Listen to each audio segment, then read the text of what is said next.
मेरी माँ सारा पैसा अपनी तीनों बहनों में बांट देती है, लेकिन मुझे एक पैसा भी नहीं देती। जिस पर पैसे बांटने के अगले ही दिन वह मुझे अचानक से कॉल करती है, मैं कुछ दिनों के लिए तुम्हारे घर आना चाहती हूँ, ठीक है ना। यह सुनकर मैं दिल में ही स्नीर करता हूँ। ये तो साफ था कि अब पैसा खत्म हो चुका है और अब उन्हें कोई ऐसा इंसान चाहिए था जो उनका बुढ़ापा संभाले। जिस पर उसके बोलना पूरा करने से पहले ही मैं सीधे उसे बीच में रोक देता हूँ। मॉम, मैंने एक हाई एंड नर्सिंग होम से कांटेक्ट कर लिया है। 20,000 युआन हर महीने का है। एनवायरनमेंट भी बहुत अच्छा है। जिस पर सिंस बड़ी बहन और बाकी दोनों ने सारा पैसा ले लिया है तो यह खर्चा भी वही लोग उठाएंगी, इसलिए उन्हें बोल दो कि तुम्हें वहां छोड़ आएं। फोन के दूसरी तरफ अचानक से सन्नाटा छा जाता है, जिस पर इतने सालों में पहली बार मुझे ऐसा फील होता है जैसे मैं किसी पुलिस की इंस्टेंट डेथ वाली साइलेंस सुन रहा हूँ। इतने सालों तक मैं एक बेवकूफ की तरह जीता रहा था। मैं इस फैमिली का इकलौता बेटा था और उनकी नजरों में सबसे ज्यादा सक्सेसफुल भी। मैंने एक बड़े कॉलेज से ग्रेजुएशन किया था, फिर एक बड़े सिटी में मेहनत करके जॉब करता था। मेरे पास हाउस भी था, कार भी थी और साल की सैलरी 1 मिलियन तक पहुंचती थी। जिस पर बड़ी बहन ने जब हाउस खरीदा था तब 2 लाख युआन कम पड़ रहे थे और वह पैसा मैंने दिया था। फिर दूसरी बहन के बच्चे का एडमिशन एक की हाई स्कूल में होता है और वहां के 1.5 लाख युआन स्पॉन्सरशिप फी भी मैंने ही पे किया था। इसके बाद तीसरी बहन एक स्टोर खोलती है, लेकिन उसमें 3 लाख युआन का लॉस हो जाता है, जिस पर वह गड्ढा भी मैंने ही भरा था। मेरी माँ हर कुछ दिनों में मुझे कॉल करती थी। कभी कहती थी कि यहाँ तबीयत ठीक नहीं है, कभी कहती थी कि वहां पैसों की जरूरत है, जिस पर हर बार मैं बिना एक शब्द बोले सीधे पैसा ट्रांसफर कर देता था। मैं सोचता था कि मैं इस फैमिली का पिलर हूं, वह सब लोग मेरी मेहनत देखते हैं और मेरी माँ, जिसे मेरा सबसे ज्यादा दर्द होता है, वह हमेशा अपने इकलौते बेटे से प्यार करती होगी। लेकिन कल वह 6 करोड़ का पैसा मेरे चेहरे पर पड़े 6 करोड़ थप्पड़ों जैसा लगता है, जिस पर मुझे पहली बार समझ आता है कि उनकी नजरों में मैं बस एक एटीएम था, जिससे जितना चाहो उतना पैसा निकाला जा सकता है। मैं फोन के दूसरी तरफ उसकी तेज और दबाई हुई सांसें सुन सकता था। शायद उसने कभी सपने में भी नहीं सोचा था कि उसका वह बेटा, जो हमेशा उसकी हर बात मानता था, उससे इस तरह बात करेगा। जिस पर मैं चुपचाप उसकी जोरदार चीख, गुस्से या इमोशनल ब्लैकमेल का इंतजार करता रहता हूँ, लेकिन कुछ भी नहीं होता। कुछ सेकंड बाद सामने से फोन काट दिया जाता है, जिसके बाद सिर्फ बीप की आवाज आती रहती है। मैं अपना फोन उठाता हूँ, कॉल लॉग को एक बार देखता हूँ और फिर उस नंबर को, जिसे मैं इतने सालों से जानता था, सीधे ब्लैकलिस्ट में डाल देता हूँ। फोन काटने के बाद मुझे जिंदगी में पहली बार ऐसा सुकून फील होता है जैसे कई सालों से मेरे दिल पर रखा हुआ कोई बड़ा पत्थर आखिरकार हट गया हो। जिस पर स्टडी रूम का दरवाजा धीरे से खुलता है और मेरी वाइफ फेंगिया हाथ में एक कप हॉट टी लेकर अंदर आती है। वह मुझे देखकर पूछती है, किसका कॉल था? आवाज कुछ ठीक नहीं लग रही थी। जिस पर मैं उसका हाथ पकड़ता हूँ और उसे कल वाले पैसों की बात और अभी अभी हुई फोन कॉल के बारे में बता देता हूँ। लेकिन वह ना गुस्सा होती है और ना ही सरप्राइज होती है। वह बस धीरे से सांस छोड़ती है और फिर कहती है, मुझे पहले से अंदाजा था कि एक दिन ऐसा जरूर आएगा। ठीक है, अगर रिश्ता टूटना है तो टूटने दो। तुम जो भी डिसीजन लोगे मैं तुम्हारे साथ हूँ। यह सुनकर मेरा दिल गर्म हो जाता है। जिस पर मुझे पहली बार लगता है कि अगर जिंदगी में ऐसी वाइफ साथ हो तो इंसान कुछ भी झेल सकता है। लेकिन यह शांति ज्यादा देर तक नहीं टिकती। कुछ ही देर बाद मेरा फोन फिर से रिंग करने लगता है। कॉल बड़ी बहन का था। जैसे ही मैं फोन उठाता हूँ वह गुस्से में चिल्लाना शुरू कर देती है, झोरान, तुम्हारा मतलब क्या है? क्या तुम पागल हो गए हो? तुम मॉम से इस तरह कैसे बात कर सकते हो? उन्हें नर्सिंग होम भेज दोगे? तुम सोच भी कैसे सकते हो?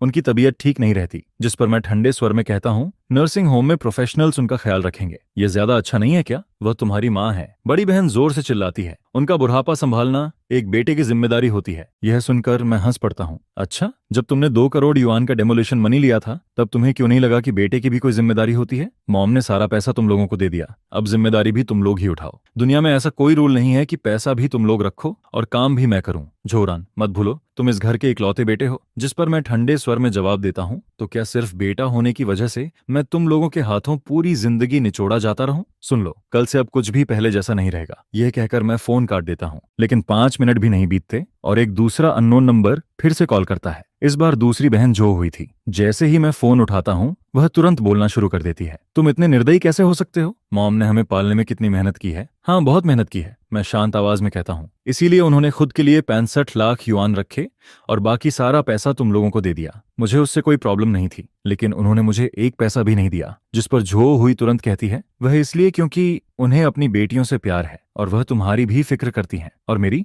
मैं धीरे से पूछता हूँ, तुम एक बड़े आदमी हो, तुम्हारी साल की इनकम 1 मिलियन है, तुम्हें पैसों की क्या कमी? जिस पर मैं गहरी सांस लेता हूँ। मुझे पैसों की परवाह नहीं है, मुझे उस दिल की परवाह है जो हमेशा से एक तरफ झुका हुआ था। झो हुई, अपने बड़े बड़े डायलॉग्स अपने पास रखो, अब इनका मुझ पर कोई असर नहीं होता। वह गुस्से में कहती है, तुम मॉम का दिल तोड़ दोगे। जिस पर मैं धीरे से जवाब देता हूँ, जब उन्होंने फैसला किया कि मुझे एक पैसा नहीं मिलेगा, उसी दिन मेरा दिल टूट गया था। यह कहकर मैं फिर से फोन काट देता हूँ। इसके बाद तीसरी बहन जो यान का कॉल आता है। वह हमेशा से सबसे ज्यादा गुस्सैल थी और इस बार भी वह खुद को रोक नहीं पाती। जैसे ही फोन कनेक्ट होता है वह जोर जोर से गालियां देना शुरू कर देती है। झोरान, तुम एक फाइट आइड वुल्फ हो। इंटरनेट पर 2 बातें क्या सुन ली? अपनी माँ को ही भूल गए? उन्होंने तुम्हें बेकार में पाला। इतने सालों की तुम्हारी ह्यूमैनिटी क्या कुत्ते के पेट में चली गई? अगर तुम मॉम को अपने घर नहीं लाए तो हम तुम्हारी कंपनी में आएंगे, वहां तमाशा करेंगे और तुम्हारी रेपुटेशन बर्बाद कर देंगे। यह मेरी अपनी बहन थी। जब उसे मुझसे पैसा चाहिए होता था तब मैं उसका सबसे अच्छा भाई होता था, लेकिन अब सिर्फ इसलिए कि मैं आगे भी उनका काऊ और हॉर्स बनकर काम करता रहूं,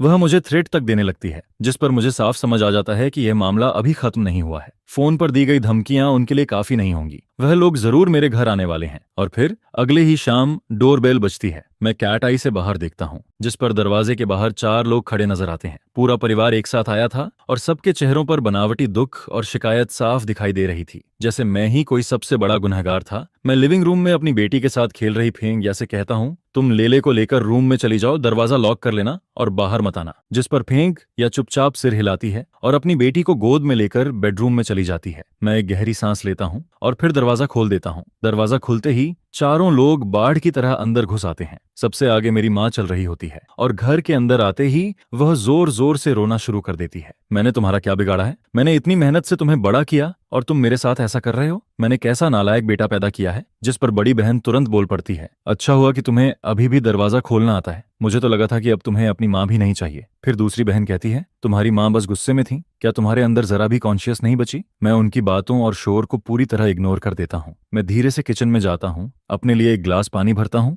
और आराम से पानी पीने लगता हूँ। जिस पर वह देखते हैं कि मैं कुछ नहीं बोल रहा तो उनका शोर और भी ज्यादा बढ़ जाता है। पूरा लिविंग रूम उनकी चीखों, तानों और इल्जामों से भर जाता है। ऐसा लग रहा था जैसे 4 लोग मिलकर मेरे ऊपर अटैक कर रहे हों। और फिर जब काफी देर तक चिल्लाने की वजह से उनकी आवाज थोड़ी बैठने लगती है, तब मैं धीरे से अपना पानी का ग्लास नीचे रख देता हूँ। ग्लास सामने रखी ग्लास टी टेबल से टकराता है और एक साफ सी आवाज आती है, जिस पर पूरा लिविंग रूम एकदम शांत हो जाता है। 4 लोग मेरी तरफ देखने लगते हैं। मैं अपने पास वाले ड्रॉर से एक नोटबुक और एक पेन निकालता हूँ और फिर उनकी तरफ देखकर कहता हूँ, जब आज सब लोग यहाँ आ ही गए हैं तो चलो हिसाब कर लेते हैं। 2010 में बड़ी बहन ने हाउस खरीदा था। तब डाउन पेमेंट में थोड़े पैसे कम पड़ रहे थे और उसने मुझसे 1 लाख युआन लिए थे। उस वक्त कहा गया था कि ये पैसे उधार हैं, लेकिन आज तक वापस नहीं मिले। फिर 2012 में दूसरे जीजा का बिजनेस में लॉस हो गया था।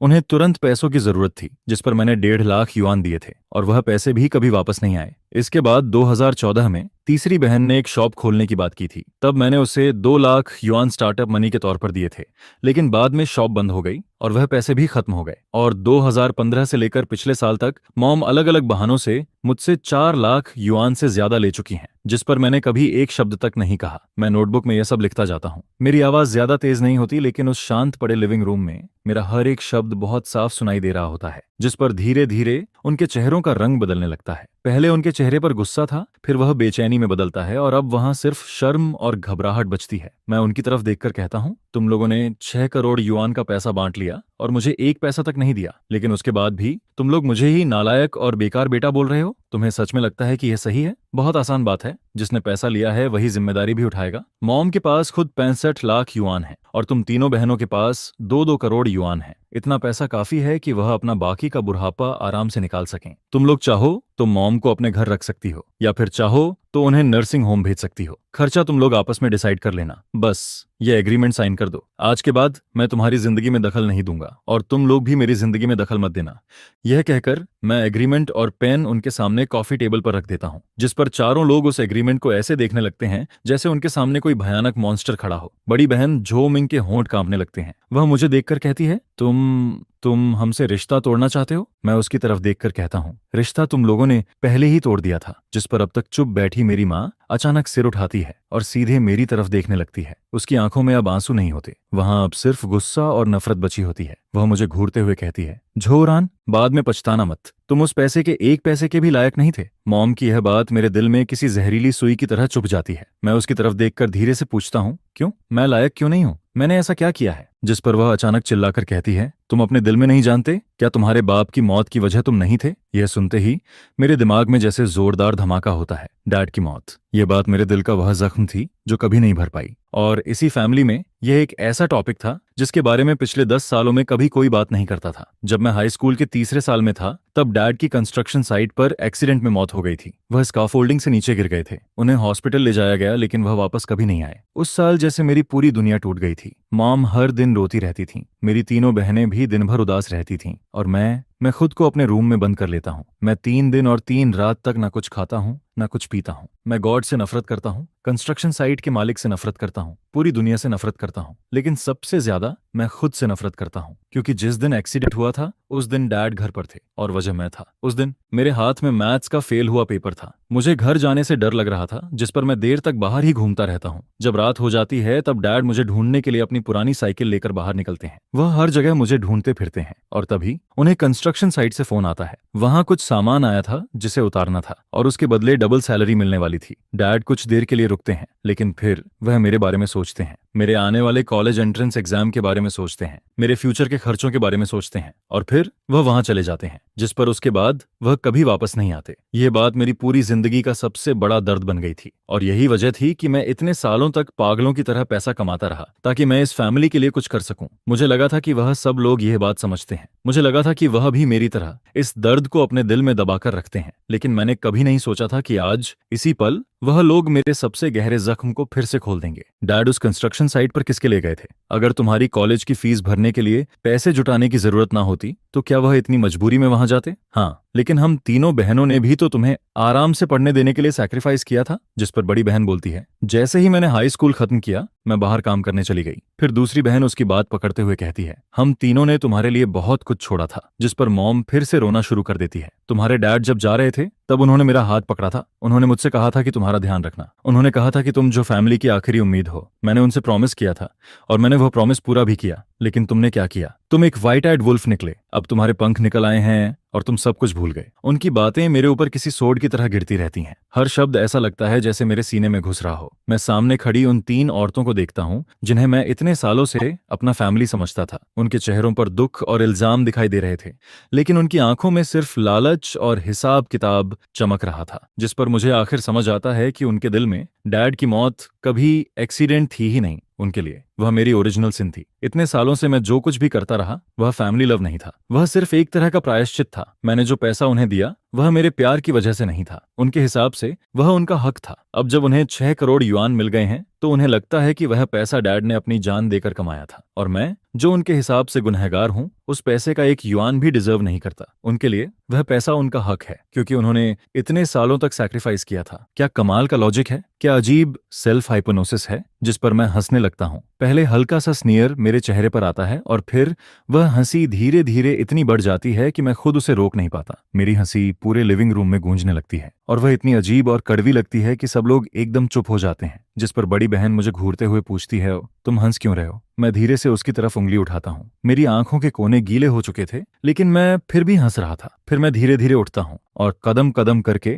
मॉम के सामने जाकर खड़ा हो जाता हूँ। मैं उसकी तरफ ऊपर से देखते हुए पूछता हूँ, जब डैड की मौत हुई थी तब कंस्ट्रक्शन साइट से कितना कंपेंसेशन मिला था? यह सुनते ही मॉम का चेहरा सफेद पड़ जाता है। उसकी आंखें इधर उधर घूमने लगती हैं, उसके होंठ हिलते हैं, लेकिन उसके मुंह से कोई आवाज नहीं निकलती। जिस पर मैं खुद ही बोलना शुरू कर देता हूँ। कुल 3 लाख युआन मिले थे। 15 साल पहले वह बहुत बड़ी रकम थी। और फिर उस पैसे का क्या हुआ? मेरी 4 साल की कॉलेज फीस और लिविंग एक्सपेंसेस मिलाकर मुश्किल से 50,000 युआन खर्च हुए। बाकी के 2.5 लाख युआन। बड़ी बहन की शादी हुई तो तुमने उसे 80,000 युआन दिए। दूसरी बहन की शादी हुई तो उसे भी 80,000 युआन दिए और फिर तीसरी बहन का बॉयफ्रेंड उसे धोखा देकर 50,000 युआन लेकर भाग गया, जिस पर वह पैसे भी तुमने दिए। और आखिर में जो 40,000 युआन बचे तुमने कहा था कि वह अपने बुढ़ापे के लिए रखोगी। मैं धीरे से कहता हूँ, सही कह रहा हूं ना? जिस पर मॉम का पूरा शरीर कांपने लगता है। तीनों बहनों के चेहरे भी एकदम खराब हो जाते हैं। मैं फिर धीरे से बोलता हूँ, मैंने कभी इन बातों का जिक्र नहीं किया क्योंकि मुझे लगता था कि वह डैड की आखिरी निशानी थी। तुम उनकी वाइफ थी, तुम्हें उस पैसे पर पूरा हक था।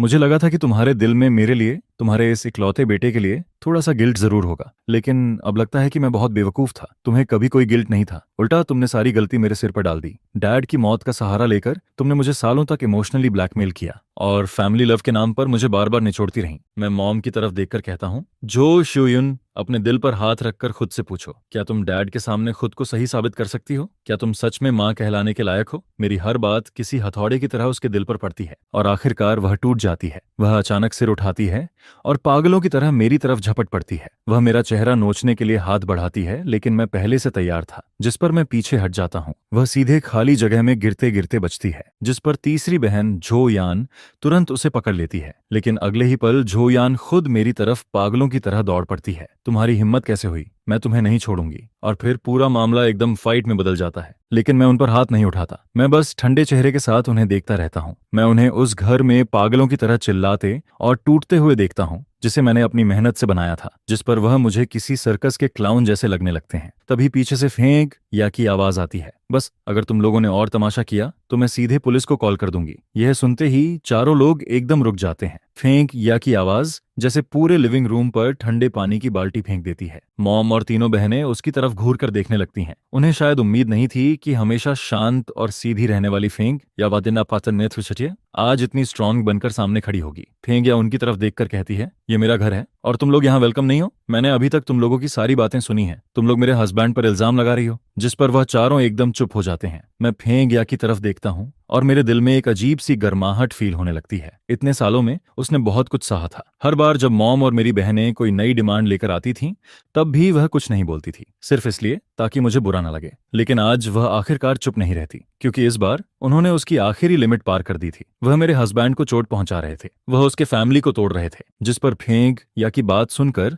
तीसरी बहन जो यान का चेहरा गुस्से से लाल हो जाता है। वह चिल्लाकर कहती है, ये हमारे जो फैमिली का मामला है, तुम बीच में बोलने वाली कौन होती हो? तुम तो आउटसाइडर हो। जिस पर फेंक या बिना डरे जवाब देती है, मेरी शादी चौरान से 8 साल पहले हुई थी। मैं इस घर की मिस्ट्रेस हूँ और तुम लोग, तुम सब तो शादी करके अपने अपने घर जा चुकी हो, फिर भी मेरे हस्बैंड की मेहनत की कमाई लेकर अपने घर चला रही हो। अब बताओ आउटसाइडर कौन है? यह सुनते ही जैसे उनकी आखिरी बची हुई इज्जत भी खत्म हो जाती है। दूसरी बहन झो हुई का चेहरा लाल और सफेद पड़ने लगता है और झो यान गुस्से में अपने पैर पटकने लगती है। जिस पर झो यान आगे कुछ नहीं बोलती, क्योंकि अगर वह और बोलती तो बात और भी गंदी हो जाती। मेरी माँ जोशियू बस फेंक या को खाली नजरों से देखती रहती है और फिर मेरी तरफ देखने लगती है। उसकी आंखों में सिर्फ शौक और यकीन न होने वाला भाव होता है। उसकी नजरों में बहू का मतलब हमेशा एक ऐसी औरत था जो चुपचाप सब सहती रहे, मेहनत करे और कभी जवाब ना दे। जिस पर उसने शायद कभी इमेजिन भी नहीं किया था कि फेंक या उसके सामने खड़ी होकर उसी के लिविंग रूम में उसे इतने सख्त शब्दों में जवाब देगी। फिर पूरे घर में एक अजीब सी खामोशी छा जाती है। करीब 2 मिनट तक कोई कुछ नहीं बोलता, जिस पर मैं धीरे से बोलना शुरू करता हूँ और उस दम घोंटने वाली चुप्पी को तोड़ देता हूँ। एग्रीमेंट टेबल पर रखा है, अगर तुम लोग इसे साइन कर देते हो तो हम अभी भी रिश्तेदार रहेंगे, लेकिन अगर साइन नहीं किया तो फिर हम कोर्ट जाएंगे और कोर्ट में मैं अभी जो भी हिसाब बताया है उसका एक एक रिकॉर्ड निकालूंगा। हर ट्रांसफर का प्रूफ मेरे पास है। जो 8,50,000 युआन मैंने दिए थे, उसे मैं प्राइवेट लोन साबित करके तुम लोगों पर केस कर सकता हूँ और तब तुम लोगों को सिर्फ पैसा वापस नहीं करना पड़ेगा, इतने सालों का इंटरेस्ट भी देना पड़ेगा। अब फैसला तुम्हारा है। मेरी यह बात जैसे उनकी आखिरी उम्मीद भी तोड़ देती है, जिस पर पहली बार उनके चेहरों पर डर साफ दिखाई देने लगता है। उन्होंने कभी सोचा ही नहीं था कि बात यहाँ तक पहुंच जाएगी। उनकी नजरों में बेटे का पैसा फैमिली का पैसा था और फैमिली का पैसा मांगना उनका हक था। लेकिन अब जब वह मेरी आंखों में देखते हैं तो उन्हें समझ आता है कि मैं मजाक नहीं कर रहा और पहली बार वह सच में डर जाते हैं, क्योंकि अगर मामला कोर्ट तक गया तो उन्हें ना सबूतों से न सिर्फ इतने सालों में लिया हुआ पैसा वापस करना पड़ेगा, बल्कि रिश्तेदारों और जान पहचान वालों के सामने उनकी इज्जत भी खत्म हो जाएगी। जिस पर बड़ी बहन जो मिंग और दूसरी बहन जो ह्यूई एक दूसरे की तरफ देखने लगती हैं। उनकी आंखों में डर, झिझक और बेचैनी साफ दिखाई दे रही थी। फिर मॉम कांपते हुए हाथों से एग्रीमेंट उठाती है। वह काफी देर तक उस पर लिखे हुए काले शब्दों को देखती रहती है और फिर दांत भींचकर धीरे से कहती है, ठीक है, बहुत अच्छा, बहुत अच्छा। उसका हर शब्द ऐसा लग रहा था जैसे वह अपने दांतों के बीच से निकाल रही हो। फिर वह मेरी तरफ देखकर कहती है, जोरान, तुम बहुत बेरहम निकले। जिस पर वह पेन उठाती है और एग्रीमेंट पर अपना नाम लिख देती है। ऐसा लग रहा था जैसे उस साइन में उसकी सारी ताकत खत्म हो गई हो। इसके बाद बड़ी बहन, दूसरी बहन और तीसरी बहन भी एक एक करके आगे आती हैं। उनके चेहरे ऐसे लग रहे थे जैसे उनमें अब जान ही ना बची हो, और फिर वह भी चुपचाप एग्रीमेंट पर अपना नाम लिख देती हैं। मैं उन 4 साइंड एग्रीमेंट्स को देखता हूँ, लेकिन मेरे दिल में जीत जैसा कुछ भी फील नहीं होता, बस एक बहुत गहरा दुख फील होता है। 30 साल से ज्यादा पुराना यह रिश्ता पैसों और लालच के सामने एक कागज की तरह कमजोर निकलता है, और फिर एक झटके में सब खत्म हो जाता है। मैं दांत भींचकर सिर्फ एक शब्द कहता हूँ, निकल जाओ, जिस पर वह चारों लोग बिना कुछ बोले शर्म और गुस्से में वहां से निकल जाते हैं। जब मॉम दरवाजे तक पहुंचती है तो वह अचानक रुक जाती है, फिर वह पीछे मुड़कर मेरी तरफ देखती है। उसकी आंखों में इतनी नफरत थी जैसे वह मुझे जहर पिला दे, लेकिन उस नजर में कुछ अजीब भी था। ऐसा लग रहा था जैसे यह मामला अभी खत्म नहीं हुआ, जिस पर अगले ही पल वह जोर से दरवाजा बंद करके चली जाती है और आखिरकार पूरा घर शांत हो जाता है। फेंगिया धीरे से अपना फोन नीचे रखती है और मेरे पास आ जाती है। फिर वह बिना कुछ बोले मुझे पीछे से पकड़ लेती है। मैं अपना सिर उसके कंधे पर रख देता हूँ, जिस पर इतने समय से मैं जो खुद को मजबूत दिखा रहा था वह सब धीरे धीरे टूटने लगता है, और फिर मैं एक छोटे बच्चे की तरह चुपचाप रोने लगता हूँ। लेकिन मैं अपने दिल में जानता था यह आखिर नहीं है। मैं अपनी माँ और तीनों बहनों को बहुत अच्छे से जानता हूँ। वह लोग इतनी आसानी से हार मानने वाले नहीं थे, जिस पर मुझे साफ फील हो रहा था कि अब इससे भी बड़ा तूफान आने वाला है। और फिर अगले दिन मैं हमेशा की तरह ऑफिस पहुंचता हूँ, लेकिन जैसे ही मैं अपनी सीट पर बैठता हूँ, असिस्टेंट श्याओ चेन घबराया हुआ अंदर आता है। मिस्टर जो, नीचे बहुत लोग जमा हो गए हैं। वह लोग बोल रहे हैं कि वह आपके फैमिली वाले हैं और वह रिसेप्शन पर तमाशा कर रहे हैं। यह सुनते ही मेरा दिल एकदम नीचे बैठ जाता है। जिस चीज का डर था आखिर वह हो ही गई। मैं विंडो के पास जाता हूँ और नीचे कंपनी के हॉल की तरफ देखता हूँ, जिस पर नीचे वही लोग दिखाई देते हैं। मेरी माँ जमीन पर बैठी हुई थी। वह अपनी टांग पर हाथ मार मार कर जोर जोर से रो रही थी। बड़ी और दूसरी बहन उसके दोनों तरफ खड़ी थीं और आसपास खड़े स्टाफ और कस्टमर से कुछ कह कहकर रो रही थीं। लेकिन सबसे ज्यादा शोर जो यान मचा रही थी। उसके हाथ में एक बड़ा प्रिंटेड पेपर था, जिस पर बड़े बड़े अक्षरों में लिखा था, करोड़ों कमाने वाला बेटा जोरान अपनी सगी माँ को घर से निकाल देता है। और सिर्फ वही लोग नहीं थे, वह अपने साथ और भी कई लोगों को लेकर आए थे। कुछ दूर के रिश्तेदार थे, कुछ गांव के लोग थे और कुछ ऐसे पड़ोसी थे जिन्हें बस तमाशा देखना पसंद था। करीब 20-30 लोग कंपनी के गेट पर खड़े थे। यह सब मेरी सोच से भी ज्यादा जल्दी और ज्यादा तैयारी के साथ हुआ था। वह लोग अब पूरी तरह से मुझसे लड़ने उतर आए थे। वह पब्लिक ओपिनियन का इस्तेमाल करके मुझे दबाना चाहते थे। वह मेरी रेपुटेशन खराब करना चाहते थे, मेरा करियर बर्बाद करना चाहते थे। जिस पर श्याओ चेन मेरी तरफ देखकर घबराई हुई आवाज में पूछता है, मिस्टर जो, अब क्या करें? पुलिस को कॉल करें क्या? मैं नीचे देखता हूँ और फिर शांत आवाज में कहता हूँ, नहीं, उन्हें जो करना है करने दो। जितना बड़ा तमाशा होगा उतना अच्छा होगा। मेरी बात सुनकर श्याओ चेन एकदम हैरान रह जाता है। उसे समझ नहीं आता कि मैं क्या कहना चाहता हूँ, लेकिन मैं बिना कुछ समझाए वापस अपनी डेस्क पर जाता हूँ और फिर कंपनी के एडमिनिस्ट्रेटिव डायरेक्टर और लीगल डायरेक्टर को कॉल करता हूँ। सिक्योरिटी वालों से बोल दो कि वह उनसे झगड़ा ना करें, बस वहां ऑर्डर बनाए रखें, कंपनी की प्रॉपर्टी और स्टाफ की सेफ्टी का ध्यान रखें। जिस पर वह दोनों हैरान जरूर होते हैं, लेकिन फिर तुरंत मेरी बात मानने के लिए चले जाते हैं, क्योंकि मैं बहुत अच्छे से जानता था कि मॉम और मेरी बहनों के दिमाग में क्या चल रहा है। उनके हिसाब से मैं एक बड़ी कंपनी का वाइस प्रेसिडेंट हूँ और मेरे लिए सबसे जरूरी चीज मेरी इज्जत और मेरा नाम है। उन्हें लगता था कि अगर वह इतना बड़ा तमाशा कर देंगे कि मैं सबके सामने शर्मिंदा हो जाऊं, तो मैं डरकर उन्हें वापस घर ले आऊंगा। मैं उनकी हर बात मान लूंगा। शायद वह यह भी सोच रहे थे कि मैं वह 65 लाख युआन भी दोबारा उनके बीच बांट दूंगा, लेकिन उन्होंने एक बहुत बड़ी गलती कर दी थी। उन्हें लगा कि मुझे सबसे ज्यादा अपनी इज्जत की परवाह है। असल में मुझे यह चेहरा बहुत पहले से नहीं चाहिए था, बल्कि इन्हीं लोगों ने अपने ही हाथों से उसे टुकड़ों में फाड़ दिया था। नीचे कंपनी में जो तमाशा चल रहा होता है उसे देखकर मैं बस यही कहना चाहता था, जिस पर मेरी माँ की एक्टिंग और भी ज्यादा शानदार होती जाती है और वह सांस टूटने तक रोती रहती है, जैसे कि वह किसी भी समय बेहोश हो जाएगी। जिस पर मेरी बहनों के इल्जाम भी और ज्यादा भारी होते जाते हैं और वे खुद को ऐसी छोटी छोटी मासूम लड़कियों की तरह दिखाती हैं जिन्हें एक बेरहम इंसान दबा रहा है। यह देखकर उनके आसपास खड़े लोगों की भीड़ बढ़ती जाती है और मुझे लेकर उंगलियां उठाने वाली आवाजें और भी तेज होती जाती हैं, जिनमें कुछ ऐसे लोग भी होते हैं जिन्हें सच्चाई के बारे में कुछ भी नहीं पता होता है। इसके बाद रिपोर्टर्स भी वहां आ जाते हैं और उनके लॉन्ग और शॉर्ट कैमरे मेरी माँ और बहनों की तरफ तने रहते हैं, जिस पर उनके दुख से भरे चेहरे बार बार फ्लैश होते रहते हैं और एक अच्छी तरह से प्लान किया गया फैमिली ड्रामा सबके सामने चलता रहता है। और इस पूरे ड्रामे के मेन कैरेक्टर्स वही लोग होते हैं, जबकि विलन मैं बन चुका होता हूँ। जिस पर मेरा फोन लगातार बजता रहता है और मेरे सीनियर पार्टनर्स और दोस्त बार बार पूछते रहते हैं कि आखिर हुआ क्या है, लेकिन मैं किसी का भी कॉल नहीं उठाता, क्योंकि मैं सही समय का इंतजार कर रहा होता हूँ। फिर दोपहर के ठीक 2 बजे इंटरनेट पर यह खबर तेजी से फैलने लगती है कि एक कंपनी एग्जीक्यूटिव ने अपनी माँ के साथ बुरा बर्ताव किया है। जिस पर तरह तरह की पोस्ट्स और डिस्कशंस बिना रुके सामने आने लगती हैं। मेरी फोटोज, मेरी पोजीशन और यहाँ तक कि मेरे घर का एड्रेस भी लोगों के सामने निकाल लिया जाता है, जिस पर मैं इंटरनेट पर सबके लिए एक नालायक बेटा बन जाता हूँ जिसे हर कोई गालियां देता है। और कंपनी के नीचे जमा भीड़ का गुस्सा भी अपनी हद तक पहुंच जाता है। फिर कैमरे की तरफ देखकर मेरी माँ तेज आवाज में चिल्लाती है, तुम्हारा रियल चेहरा बहुत जल्दी सबके सामने आ जाएगा। जिस पर मैं टेबल पर रखी कुछ फाइल्स उठाता हूँ, अपना सूट ठीक करता हूँ और कंपनी के कॉलीग्स की नजरों के बीच आगे बढ़ता हूँ, जिनमें कुछ लोग मुझे सिंपैथी से देखते हैं, कुछ लोग ताने मारते हैं और कुछ लोग बस क्यूरियोसिटी से मुझे देखते रहते हैं। इसके बाद मैं एलिवेटर में घुसता हूँ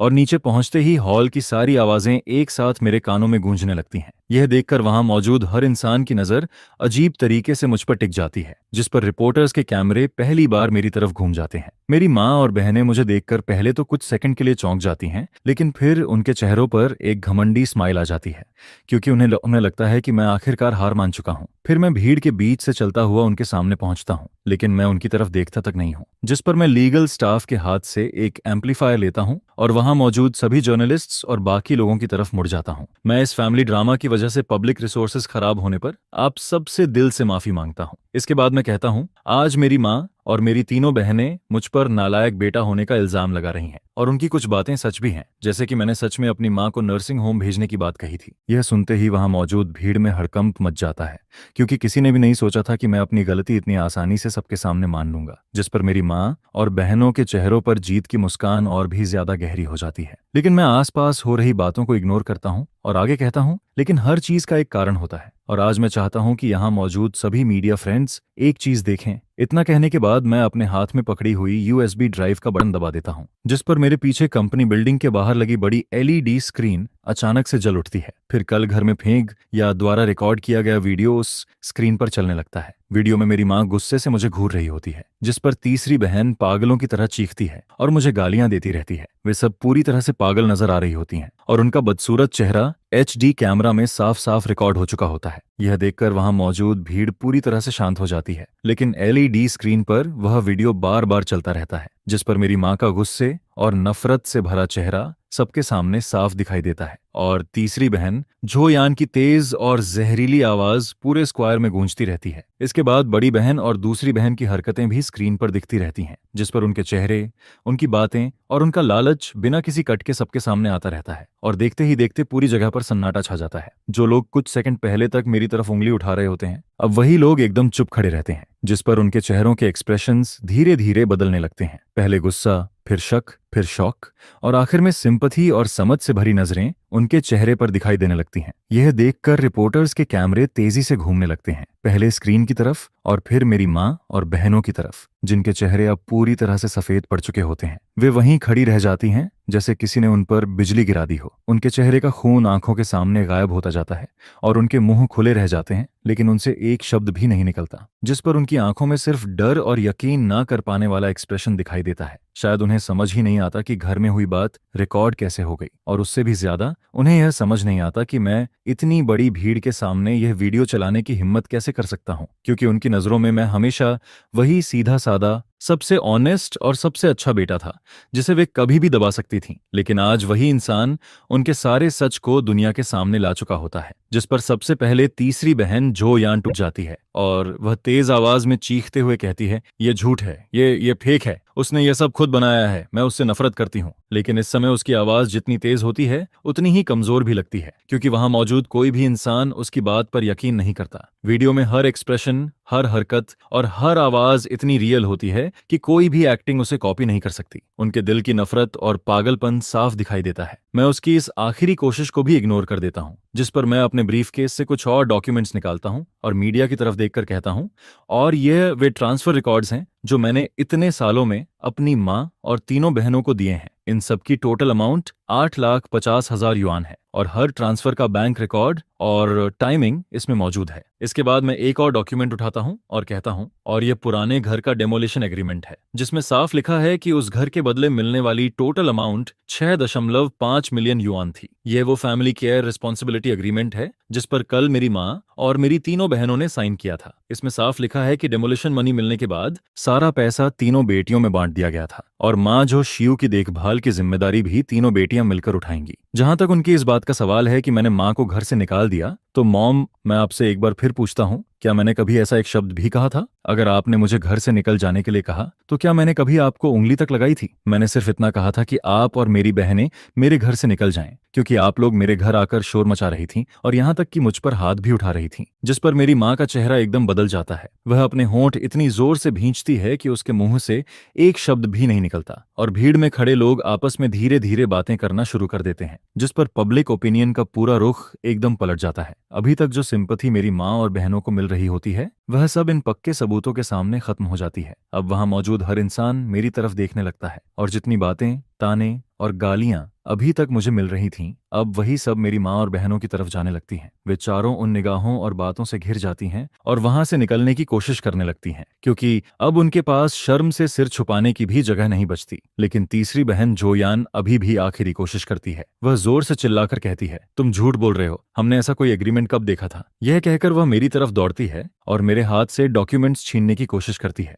जिस पर मेरे आसपास खड़े लीगल स्टाफ और सिक्योरिटी गार्ड्स तुरंत उसे रोक देते हैं। फिर मैं उसकी तरफ ठंडी नजरों से देखकर कहता हूँ, जोयान, इस एग्रीमेंट पर तुम चारों के साइन हैं। अगर तुम्हें लगता है कि ये सिग्नेचर फेक हैं तो हम अभी फॉरेंसिक टेस्ट करवा सकते हैं, लेकिन अगर तुम पब्लिक में झूठ बोलकर मुझ पर इल्जाम लगाती हो तो तुम्हें पता है उसका क्या रिजल्ट होगा। मेरी यह बात सुनते ही तीसरी बहन की सारी अकड़ एकदम खत्म हो जाती है, क्योंकि वह डर जाती है। वह मेरी आंखों में देखती है और उसे समझ आ जाता है कि मैं सच में कुछ भी कर सकता हूँ, और जो मेरी माँ अब तक चुप खड़ी थी, वह इतनी बेइज्जती और इतने बड़े झटके को सह नहीं पाती, जिस पर उसका दिमाग पूरी तरह टूट जाता है। उसकी आंखें पलट जाती हैं, उसके पैर कमजोर पड़ जाते हैं और वह सीधा पीछे की तरफ गिर जाती है। यह देखकर तीनों बहनें जोर से चीखती हैं और तुरंत उसे संभालने के लिए भागती हैं, जिस पर वहां का पूरा माहौल एकदम क्योटिक हो जाता है। रिपोर्टर्स तुरंत आगे भागते हैं और कैमरों की फ्लैश लगातार चमकने लगती है, लेकिन मैं ये सब बिना किसी रिएक्शन के देखता रहता हूँ, क्योंकि मुझे उन पर जरा भी तरस नहीं आता। यह सब उन्होंने खुद किया था। जब उन्होंने मुझे इस्तेमाल करके अपना मतलब निकालने की कोशिश की थी, तभी उन्हें सोच लेना चाहिए था कि एक दिन ऐसा भी हो सकता है। इसके बाद कंपनी के सिक्योरिटी गार्ड्स और एडमिनिस्ट्रेटिव स्टाफ आगे आते हैं और वहां का माहौल संभालने लगते हैं। फिर कुछ ही देर में एम्बुलेंस भी आ जाती है, जिस पर मेरी माँ को स्ट्रेचर पर लिटाकर एम्बुलेंस में डाल दिया जाता है, और मेरी तीनों बहनें, जो पूरी तरह हार चुकी होती हैं, चुपचाप उसके पीछे पीछे चली जाती हैं। और इसी के साथ यह बड़ा तमाशा खत्म हो जाता है। भीड़ धीरे धीरे वहां से चली जाती है और रिपोर्टर्स भी अपनी मनचाही खबर लेकर खुश होकर वहां से निकल जाते हैं। ऐसा लगता है जैसे कुछ हुआ ही नहीं था। लेकिन मैं जानता हूं कि आज के बाद सब कुछ बदल चुका है। मेरा जो सो कॉल्ड घर था, वह आज पूरी तरह टूट चुका है और अब वापस लौटने का कोई रास्ता नहीं बचता। जब मैं वापस ऑफिस पहुंचता हूं तो वहां मौजूद हर कोलेग मुझे अलग नजरों से देख रहा होता है। किसी की नजर में सिंपथी होती है, किसी की नजर में रिस्पेक्ट, और कुछ लोग मुझसे थोड़ा डर भी रहे होते हैं। लेकिन कोई भी मेरे पास आकर बात करने की हिम्मत नहीं करता, क्योंकि शायद किसी ने भी ये इमेजिन नहीं किया था कि हमेशा शांत और डिसेंट दिखने वाला मिस्टर जो फैमिली मैटर को इतनी सख्ती और इतनी बेरहमी से हैंडल करेगा। फिर थोड़ी देर बाद कंपनी के सीईओ मिस्टर वांग मुझे अपने ऑफिस में बुलाते हैं। मुझे लगता है कि वह कंपनी की इमेज खराब होने की वजह से मुझे डांटेंगे, लेकिन वह सिर्फ मुझे पानी की एक बोतल देते हैं और कहते हैं, मैंने तुम्हें सही पहचाना था, तुम एक कैपेबल इंसान हो। फैमिली मैटर कितना भी मुश्किल क्यों ना हो तो तुम उसे भी हैंडल करना जानते हो। इसे जल्दी खत्म करो और अपने काम पर असर मत पड़ने दो। जिस पर मैं कहता हूँ, थैंक यू मिस्टर वांग, मैं समझ गया। मिस्टर वांग के ऑफिस से बाहर निकलते ही मेरे दिल पर रखा हुआ एक बड़ा बोझ उतर जाता है, क्योंकि अब मुझे फील होता है कि वर्क प्लेस उतना खराब नहीं है जितना मैं सोचता था। जब तक तुम वैल्यू क्रिएट कर सकते हो, तुम्हारी प्राइवेट लाइफ तुम्हारा फ्यूचर डिसाइड नहीं करती। बस तुम्हें चीजों को सही तरीके से हैंडल करना आना चाहिए, और मैंने वही किया था। इसके बाद अगले कुछ घंटों में इंटरनेट पूरी तरह फट पड़ता है। कंपनी के नीचे जो कुछ हुआ था वह काउंटलेस मीडिया चैनल्स पर दिखाया जाता है, और वह HD वीडियो पूरे इंटरनेट पर फैल जाता है, जिस पर पब्लिक ओपिनियन पूरी तरह मेरी तरफ आ जाता है और सारी गालियां मेरी माँ और बहनों को मिलने लगती हैं। नेटिजन्स उन्हें साल की सबसे घटिया फैमिली मेंबर का टैग दे देते हैं, और गुस्से में लोग उनके नाम, वर्क प्लेस और यहाँ तक कि उनके मोबाइल नंबर्स तक इंटरनेट पर डाल देते हैं, जिस पर उनके पास हजारों कॉल्स और अब्यूसिव मैसेजेस आने लगते हैं, जैसे बर्फ की तरह हर तरफ से उन पर सब कुछ गिर रहा हो। वहीं दूसरी तरफ मुझे इंटरनेट पर एक ऐसे इंसान की तरह दिखाया जाता है जो कई सालों तक अपनी फैमिली से दबा रहा, लेकिन आखिर में उसने हिम्मत करके उनके खिलाफ खड़ा होना चूज किया। मेरे सोशल मीडिया अकाउंट्स पर एक ही रात में लाखों फॉलोअर्स आ जाते हैं और हजारों लोग मेरे सपोर्ट में कमेंट्स करने लगते हैं। इतना ही नहीं, कुछ लॉयर्स भी खुद मुझसे कांटेक्ट करते हैं और कहते हैं कि अगर मुझे जरूरत हो तो वे मुझे फ्री लीगल हेल्प देंगे। मैं जानता हूं कि पब्लिक ओपिनियन की यह लड़ाई मैं जीत चुका हूं और मैंने इसे पूरी तरह जीता है। जब मैं शाम को घर वापस आता हूं तो फांग्या और उसकी बेटी लेले मेरा इंतजार कर रही होती हैं। जैसे ही मैं अंदर आता हूं, फांग्या मुझे जोर से हग कर लेती है और कहती है, आज तुम बहुत हैंडसम लग रहे थे, जिस पर मैं हल्का सा मुस्कुरा देता हूं और मेरे दिल की सारी थकान एक पल में गायब हो जाती है। फिर लेले दौड़कर मेरे पास आती है और मेरे पैर पकड़कर कहती है, डैड, क्या आपने उन बैड गाइज को भगा दिया? क्या अब वो हमें फिर कभी परेशान नहीं करेंगे? रात में मैं और फांग्या बेड पर लेटे होते हैं और आज जो कुछ हुआ उसके बारे में बात कर रहे होते हैं, जिस पर फांग्या थोड़ी परेशान होकर मुझसे पूछती है, तुम्हें डर नहीं लगता कि वो लोग फिर कोई नई ट्रिक ट्राई करेंगे, जैसे कि लेले के किंडरगार्टन जाकर वहां तमाशा करना? मुझे अब समझ आता है कि यह एक ऐसी बात थी जिसके बारे में मैंने पहले कभी सोचा ही नहीं था। मैं बस खुद को और कंपनी को बचाने के बारे में सोच रहा था, लेकिन मैं ये भूल गया था कि मेरी सबसे बड़ी वीकनेस अभी भी मेरी वाइफ और मेरी बेटी हैं। चिंता मत करो, कल मैं सिक्योरिटी कंपनी से कांटेक्ट करूंगा। वो तुम्हें और लेले को 24 घंटे प्रोटेक्शन देंगे और मैं किंडरगार्टन में भी बात कर दूंगा ताकि हमारे अलावा कोई भी लेले को टच न कर सके। मैं उनकी हद अब अच्छी तरह समझ चुका हूं। पैसे के लिए वो लोग कुछ भी कर सकते हैं और मैं उन्हें दोबारा तुम्हें हर्ट करने का एक भी मौका नहीं दूंगा। जिस पर फांग्या चुपचाप सिर हिलाती है और मेरे सीने से लग जाती है। लेकिन उस रात मुझे बिल्कुल चैन की नींद नहीं आती। मैं सपने में अपने पापा को देखता हूँ। वह हमेशा की तरह चुपचाप मुझे देख रहे होते हैं। उनकी आंखों में कोई गुस्सा नहीं होता, सिर्फ दर्द होता है। अगले दिन मुझे एक अजनबी नंबर से कॉल आता है, जिस पर दूसरी तरफ से एक बूढ़ी और कमजोर आवाज सुनाई देती है। वो मेरी माँ होती है। वह रोते हुए कहती है, माँ से गलती हो गई, मुझे सच में अपनी गलती समझ आ गई है। तुम्हारी बहनों को जॉब से निकाल दिया गया है और उनके घर भी टूट चुके हैं। अब तो हम बाहर निकलने की भी हिम्मत नहीं कर पा रहे हैं। लेकिन क्या तुम अपनी माँ को माफ नहीं कर सकते? तुम बस एक स्टेटमेंट दे दो और सबको बता दो कि यह सब एक मिसअंडरस्टैंडिंग थी, वरना हम सच में जी नहीं पाएंगे। जिस पर मैं बस ठंडी आवाज में कहता हूँ, अब बहुत देर हो चुकी है, और फिर मैं फोन काट देता हूँ। मुझे लगा था कि अब सब खत्म हो जाएगा। पब्लिक ओपिनियन ने उन्हें पूरी तरह तोड़ दिया था और अब शायद कुछ समय तक सब शांत रहेगा। लेकिन मैंने उनकी पागलपन को कम समझा था और मैंने यह भी नहीं सोचा था कि मेरी माँ मुझसे इतनी नफरत करती है। फिर 3 दिन बाद मैं एक इंपॉर्टेंट प्रोजेक्ट मीटिंग में बैठा होता हूँ। तभी अचानक फांग्या का फोन आता है। उसकी आवाज में इतना डर और रोना होता है जितना मैंने पहले कभी नहीं सुना था। वह कांपते हुए कहती है, जल्दी घर आओ, मॉम हमारे घर के बाहर गैस सिलेंडर लेकर बैठी है। वह कह रही है कि वह हम सबके साथ मर जाएगी। यह सुनते ही मेरा दिमाग एकदम ब्लैंक हो जाता है। गैस सिलेंडर लेकर सबको उड़ाने की बात, मैं अपने कानों पर यकीन नहीं कर पाता। क्या कोई माँ सच में ऐसा कर सकती है? मीटिंग रूम में बैठे सभी लोग मेरी तरफ देखने लगते हैं, लेकिन मुझे किसी को कुछ एक्सप्लेन करने की फुर्सत नहीं होती। मैं तुरंत कार कीज उठाता हूँ और भागता हुआ बाहर निकल जाता हूँ। मीटिंग वहीं रुक जाती है और मैं जितनी तेजी से हो सकता है एलिवेटर में घुस जाता हूँ। फिर कंपनी बिल्डिंग से बाहर निकलकर सीधा कार में बैठता हूँ। पूरे रास्ते में एक्सेलरेटर दबाकर गाड़ी भगाता हूँ।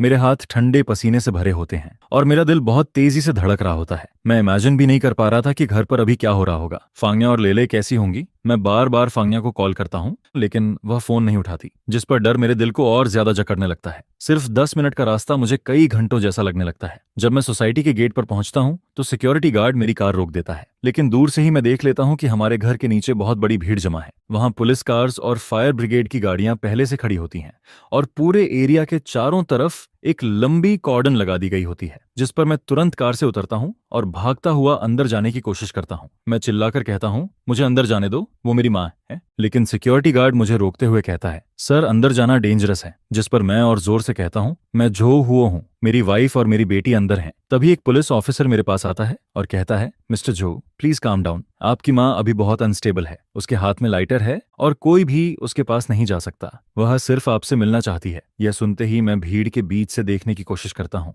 और फिर मुझे वह सीन दिखाई देता है जिसे देखकर मेरा दिल कांप उठता है। हमारे घर के सामने मेरी माँ, जो शिव, जमीन पर बैठी होती है। उसके पास एक बड़ा गैस सिलेंडर रखा होता है। उसका एक हाथ सिलेंडर पर होता है और दूसरे हाथ में वह एक लाल लाइटर पकड़े रहती है। लेकिन उसकी आंखें अब पहले जैसी नहीं होती, उनमें अब सिर्फ पागलपन होता है। ऐसा पागलपन जो सब कुछ खत्म कर देना चाहता है। ऐसा लगता है जैसे वह सबको अपने साथ नरक में खींचकर ले जाना चाहती हो। और उससे थोड़ी दूर मेरी तीनों बहनें जमीन पर घुटनों के बल बैठी होती हैं।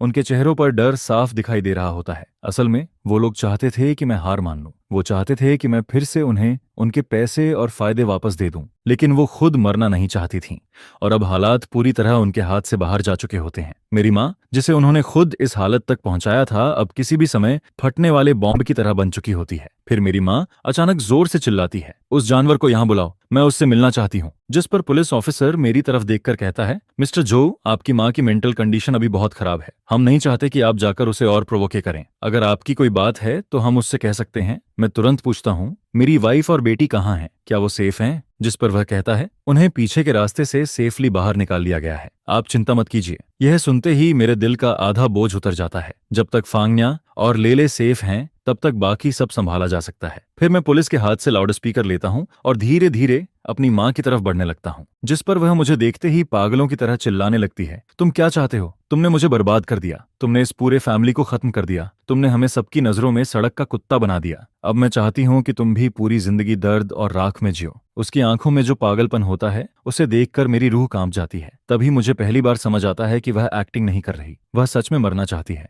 और वह चाहती है कि मेरे पास जो कुछ भी है उसे भी अपने साथ खत्म कर दे। फिर मैं अपनी माँ के पीछे घुटनों पर बैठी अपनी तीनों बहनों की तरफ देखता हूँ और कहता हूँ, देख लिया तुम लोगों ने, ये है तुम्हारी अच्छी माँ। 2 मिलियन युआन के लिए तुम लोगों ने उसे यहाँ तक पहुंचा दिया। अब खुश हो तुम लोग? जिस पर झोरान गुस्से में चिल्लाकर कहती है, तुम वहां खड़े होकर बातें मत करो, अभी तुरंत इंटरनेट पर जाओ और सबको बताओ कि पहले जो कुछ हुआ था वो सब मिसअंडरस्टैंडिंग थी और तुम हमसे माफी मांगते हो। तुम ही थे जिसने मुझे अंधा समझा और अब तुम चाहते हो कि वो 6.5 मिलियन फिर से निकालूं और दोबारा पूरे फैमिली में बांट दूं। मुझे फर्क नहीं पड़ता कि मुझे क्या करना पड़े, चाहे मैं पैसे उधार लूं या यह घर बेच दूं। मैं चाहता हूं कि तुम अभी के अभी हमारे सामने पैसे निकालो, वरना आज हम सब साथ में मरेंगे। आखिरकार उसने अपना असली मतलब बोल ही दिया। इतना बड़ा ड्रामा करने के बाद भी उसे आखिर में सिर्फ पैसे चाहिए थे। वह सबकी जान का डर दिखाकर मुझे धमका रही थी ताकि मैं उसे पैसे दे दूं, जिस पर मैं हंसने लगता हूं, लेकिन वह हंसी बहुत दर्द भरी होती है। मैं कहता हूं, क्या तुम्हें सच में लगता है कि मैं अब भी हार मान लूंगा? क्या तुम्हें लगता है कि मुझे सबसे ज्यादा इस घर की परवाह है? तो तुम बहुत गलत हो। जिस पल तुम गैस सिलेंडर लेकर मेरे घर के सामने बैठी थी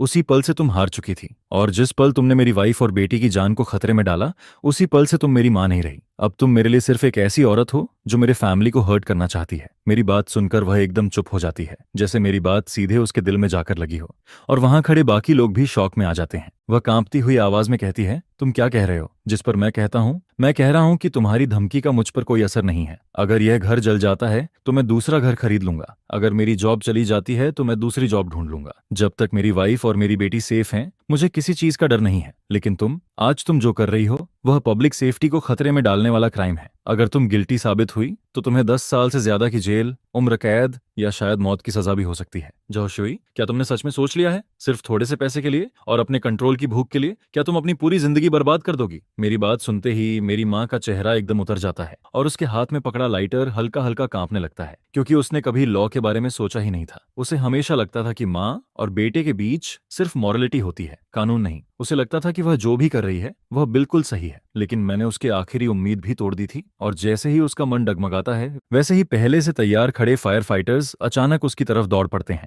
एक आदमी उसके हाथ से लाइटर छीन लेता है, दूसरा उसे पकड़ लेता है और बाकी लोग उसे जमीन पर गिरा देते हैं। यह सब इतना जल्दी होता है कि किसी को कुछ समझने का मौका ही नहीं मिलता और उसी पल पूरा खतरा खत्म हो जाता है। लेकिन मेरी माँ अब भी पागलों की तरह चिल्लाती रहती है। वह किसी जानवर की तरह हाथ पैर मार रही होती है। लेकिन अब सब खत्म हो चुका होता है, क्योंकि अगले ही पल उसकी कलाइयों में ठंडी हैंडकफ्स डाल दी जाती हैं और उसकी आखिरी पागलपन भी उसी के साथ खत्म हो जाती है। मैं अपनी माँ को पुलिस की गाड़ी में बैठते हुए देखता हूँ और मेरी तीनों बहनें जमीन पर बैठी रो रही होती हैं। लेकिन मेरे दिल में जरा सी भी खुशी नहीं होती, सिर्फ एक खालीपन होता है, क्योंकि आज के बाद यह घर सच में खत्म हो चुका था। इसके बाद पुलिस मुझे स्टेशन लेकर जाती है, लेकिन सस्पेक्ट की तरह नहीं बल्कि विक्टिम की तरह। इंटरोगेशन रूम की सफेद लाइट के नीचे मैं कुर्सी पर बैठा होता हूँ। सामने बैठा पुलिस ऑफिसर मुझे एक कप में गर्म पानी देता है। वह बहुत शांति से कहता है, मिस्टर जो, आपने बहुत कुछ सहा है, लेकिन हमें आज जो हुआ उसका पूरा स्टेटमेंट चाहिए। जिस पर मैं सिर हिलाता हूँ और सुबह से लेकर अब तक जो कुछ हुआ वह सब बताना शुरू कर देता हूँ। फांगन्या का फोन आने से लेकर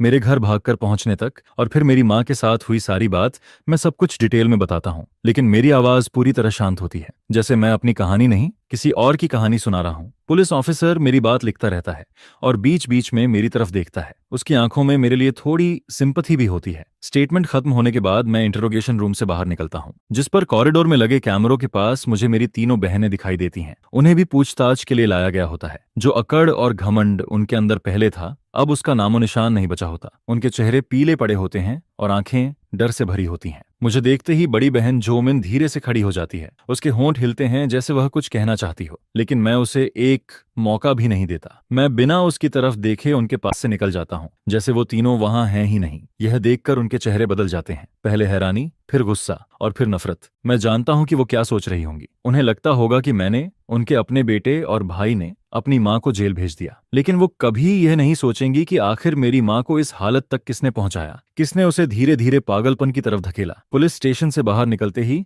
रात बहुत गहरी हो चुकी होती है। ठंडी हवा मेरे चेहरे पर लगती है, लेकिन इतने दिनों में पहली बार मुझे अंदर से हल्का महसूस होता है, जैसे अब सब कुछ साफ हो चुका हो। वहां मेरे लॉयर ब्रदरली पहले से मेरा इंतजार कर रहे होते हैं। वह मेरे कंधे पर हाथ रखते हैं और कहते हैं, सब हैंडल हो गया है। तुम्हारी मां ने जो किया वह अब सिर्फ फैमिली मैटर नहीं रह गया, उसने पब्लिक सेफ्टी को खतरे में डाला है। यह बहुत बड़ा क्राइम है और शायद उसे लंबी सजा होगी, क्योंकि किसी की जान नहीं गई और कोई बड़ा नुकसान भी नहीं हुआ, इसलिए शायद उसे मौत की सजा नहीं मिलेगी। लेकिन जो हुआ उसका असर बहुत बड़ा है। मेरा इमेजिन है कि उसे कम से कम 10 साल की सजा जरूर होगी। 10 साल। मैं अपने मन में यही शब्द बार बार दोहराता हूँ, लेकिन मुझे न दुख होता है न दर्द। सिर्फ ऐसा लगता है जैसे अब सब खत्म हो चुका है। मेरी माँ की बाकी जिंदगी अब जेल की दीवारों के पीछे गुजरेगी और यह रास्ता उसने खुद चुना था। फिर मैं कार में बैठता हूँ और फांगन्या को कॉल करता हूँ। फोन कनेक्ट होते ही उसकी आवाज सुनाई देती है। वह घबराई हुई पूछती है, तुम ठीक हो ना? जिस पर मैं धीरे से कहता हूँ, मैं ठीक हूँ, तुम चिंता मत करो। लेले कहाँ है? वह कहती है, लेले सो चुकी है, मेरे पेरेंट्स हमारे पास आ गए हैं। फिर कुछ सेकंड चुप रहने के बाद वह धीरे से कहती है, चलो यहाँ से चले जाते हैं। अभी एक नया घर खरीदते हैं और इस जगह को छोड़ देते हैं। इन सारी बुरी यादों को पीछे छोड़कर हम फिर से नई जिंदगी शुरू करेंगे। इसके बाद मैं फिर से शुरुआत करता हूँ। मैं फोन को काट देता हूँ, जिस पर मैं कार स्टार्ट करता हूँ। फिर कार धीरे धीरे सिटी की तरफ बढ़ती है और कार की विंडो के बाहर हजारों लाइट्स चमकती नजर आती हैं, जो किसी गैलेक्सी की तरह फैलती जा रही होती हैं। यह देखकर मुझे पता होता है कि इस मोमेंट के बाद मेरा उस सो कॉल्ड घर से कनेक्शन पूरी तरह खत्म हो चुका है। अब मेरे सामने सिर्फ मेरी अपनी राह होती है। एक रोड नई जिंदगी की तरफ जाती है और दूसरी रोड किसी अननोन फ्यूचर की तरफ बढ़ती है,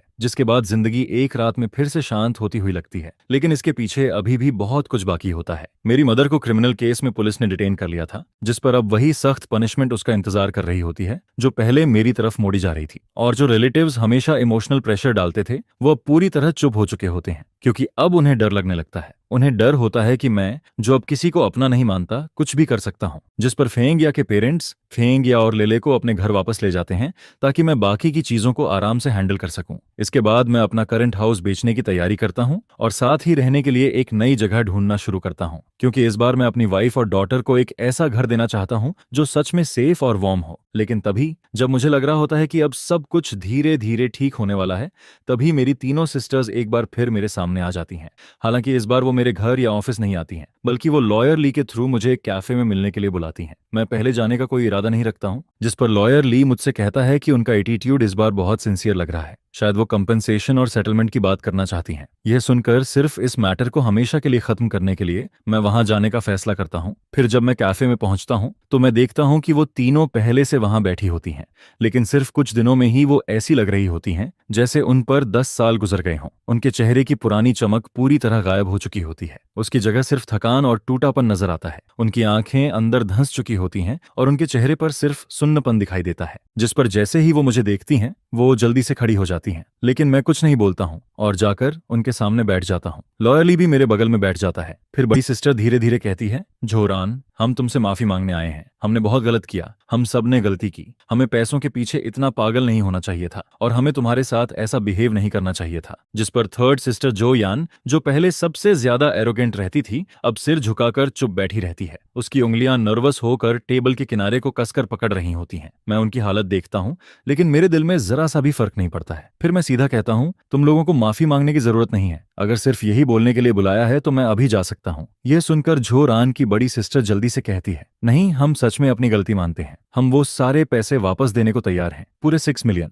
हमें 1 रुपया भी नहीं चाहिए। हम सब कुछ तुम्हें दे देंगे, बस तुम पुलिस से कह दो कि हमारी मदर को इस बार माफ कर दें। तुम एक फॉरगिवनेस लेटर लिख दो। फिर वो रोते हुए कहती है, वो बूढ़ी हैं, उनकी तबीयत भी अच्छी नहीं रहती। अगर उन्हें सच में जेल जाना पड़ा तो वो वहां मर जाएंगी। और तभी मुझे समझ आता है कि वो लोग आखिर चाहते क्या हैं। वो लोग पैसों के बदले किसी की फ्रीडम खरीदना चाहते हैं। वही पैसे जो पहले ग्रीड और रिश्वत से भरे हुए थे, अब उसी के बदले वो अपनी मदर की फ्रीडम खरीदना चाहती हैं। जिस पर मैं हंस देता हूं और फिर कहता हूं, बिग सिस्टर, शायद तुमसे बहुत बड़ी गलती हो रही है। मेरी मदर ने कोई फैमिली डिस्प्यूट नहीं किया है, उसने पब्लिक सेफ्टी के खिलाफ क्राइम किया है। उसने सिर्फ मुझे थ्रेटेन नहीं किया था, उसने उस पूरी बिल्डिंग के लोगों की जान खतरे में डाल दी थी। फिर मैं उनकी तरफ देखकर कहता हूँ, मेरे एक फॉरगिवनेस लेटर से कुछ नहीं बदलेगा, कोर्ट अपना फैसला खुद करेगी। यह सुनकर वो घबराकर पूछती है, तो क्या क्या मदर सच में जेल चली जाएंगी? जिसके जवाब में मैं बिना किसी इमोशन के कहता हूँ, हाँ, और वो उसी लायक हैं। जिस दिन वो गैस सिलेंडर लेकर मेरे घर के बाहर बैठी थी और मेरी वाइफ और डॉटर की सेफ्टी को थ्रेटन कर रही थी, उसी दिन वो मेरे लिए मर चुकी थी। इसके बाद मैं अपनी तीनों सिस्टर्स की तरफ देखता हूँ और कहता हूँ, और तुम लोग भी कम जिम्मेदार नहीं हो, तुम लोगों ने ही उन्हें इस हालत तक पहुंचाया है। जब डेमोलिशन का पैसा मिला था तब तुम सबने पैसे आपस में बांट लिए थे और उनकी जिम्मेदारी अकेले मेरे ऊपर डाल दी थी। फिर मैं आगे कहता हूँ, जब मैंने मना किया तब तुम लोगों ने ही उन्हें मेरे कंपनी में जाकर तमाशा करने के लिए उकसाया था। तुम लोगों ने ही उन्हें बार बार मेरे खिलाफ भड़काया था, और जब वो मेंटली टूटने लगी थी तब भी तुम लोग उन्हें रोकने की जगह लगातार आग में घी डालते रहे, जिस पर आखिर में उन्होंने वो एक्सट्रीम कदम उठा लिया। और अब तुम चाहती हो कि मैं उसके कॉन्सिक्वेंसेस उठाऊं? क्या तुम्हें सच में लगता है कि यह फेयर है? इतना कहकर मैं खड़ा हो जाता हूँ। फिर मैं उनकी तरफ आखिरी बार भी नहीं देखता हूँ और लॉयर ली के साथ कैफे से बाहर निकल जाता हूँ, जिस पर मेरे पीछे से उनकी रोने की आवाजें सुनाई देती रहती हैं। वो इतनी जोर से रो रही होती हैं कि खुद को भी कंट्रोल नहीं कर पा रही होती हैं, लेकिन मैं जानता हूं कि यह मेरे और उनके बीच आखिरी बातचीत होती है। इसके बाद हमारी जिंदगी फिर कभी एक दूसरे से नहीं टकराती है। फिर 1 महीने बाद मैं अपना हाउस बेच देता हूं, और जिस दिन करोड़ों का कॉन्ट्रैक्ट फाइनल होता है उस दिन मैं अकेला आखिरी बार उस पुराने घर में वापस जाता हूं। घर के सारे फर्नीचर पहले ही हटाए जा चुके होते हैं। अब वहां सिर्फ खाली कमरे, फर्श पर पड़ा बिखरा हुआ सामान और पुरानी मेमोरीज बची होती हैं। मैं इस घर में पूरे 8 साल तक रहा था। मुझे लगता था कि यह मेरी मेहनत का रिजल्ट है, यह मेरी सक्सेस और ग्लोरी की निशानी है। लेकिन अब यह घर सिर्फ झगड़ों, बेट्रेल और दर्द की जगह बन चुका होता है, और मेरे दिल में उसके लिए जरा सा भी लगाव नहीं बचा होता। इसके बाद मैं और फेंगिया सिटी के दूसरे साइड में एक बड़ा हाउस खरीदते हैं। वहां का स्कूल डिस्ट्रिक्ट भी पहले से अच्छा होता है और एनवायरनमेंट भी काफी शांत होता है। लेले बहुत खुश होती है क्योंकि उसके पास पहली बार अपना एक प्रिंसेस रूम होता है जिसमें बड़ी सी विंडो लगी होती है, और फेंगिया भी खुश होती है क्योंकि अब उसके पास अपना एक स्टडी रूम होता है जिसमें हर समय धूप आती रहती है, जिस पर हमारी जिंदगी धीरे धीरे फिर से नॉर्मल होने लगती है। इसके बाद मेरी मदर का केस जुडिशियल प्रोसेस में एंटर कर जाता है और अब फैसला आने में सिर्फ समय बाकी होता है। फिर मुझे सुनने को मिलता है कि मेरी तीनों सिस्टर्स ने अपना पुराना घर बेच दिया है और वो इस सिटी को छोड़कर कहीं और चली गई हैं, शायद इसलिए क्योंकि अब वो इस शहर में सिर उठाकर नहीं रह सकती थी। लेकिन वो कहाँ गई मुझे नहीं पता, और सच कहूं तो मैं जानना भी नहीं चाहता हूं, क्योंकि अब हम दोनों ऐसी दो सीधी लाइंस बन चुके होते हैं जो थोड़ी देर के लिए एक दूसरे से टकराती हैं और फिर हमेशा के लिए अलग हो जाती हैं। मैं एक दूर डायरेक्शन में भागता हुआ आता हूँ और अपने नए घर के सामने रुकता हूँ, जिस पर मुझे अचानक अपने पुराने घर की याद आती है। मैं सोचता हूँ कि वहां जाकर पापा की छोड़ी हुई कुछ चीजें ले आऊं,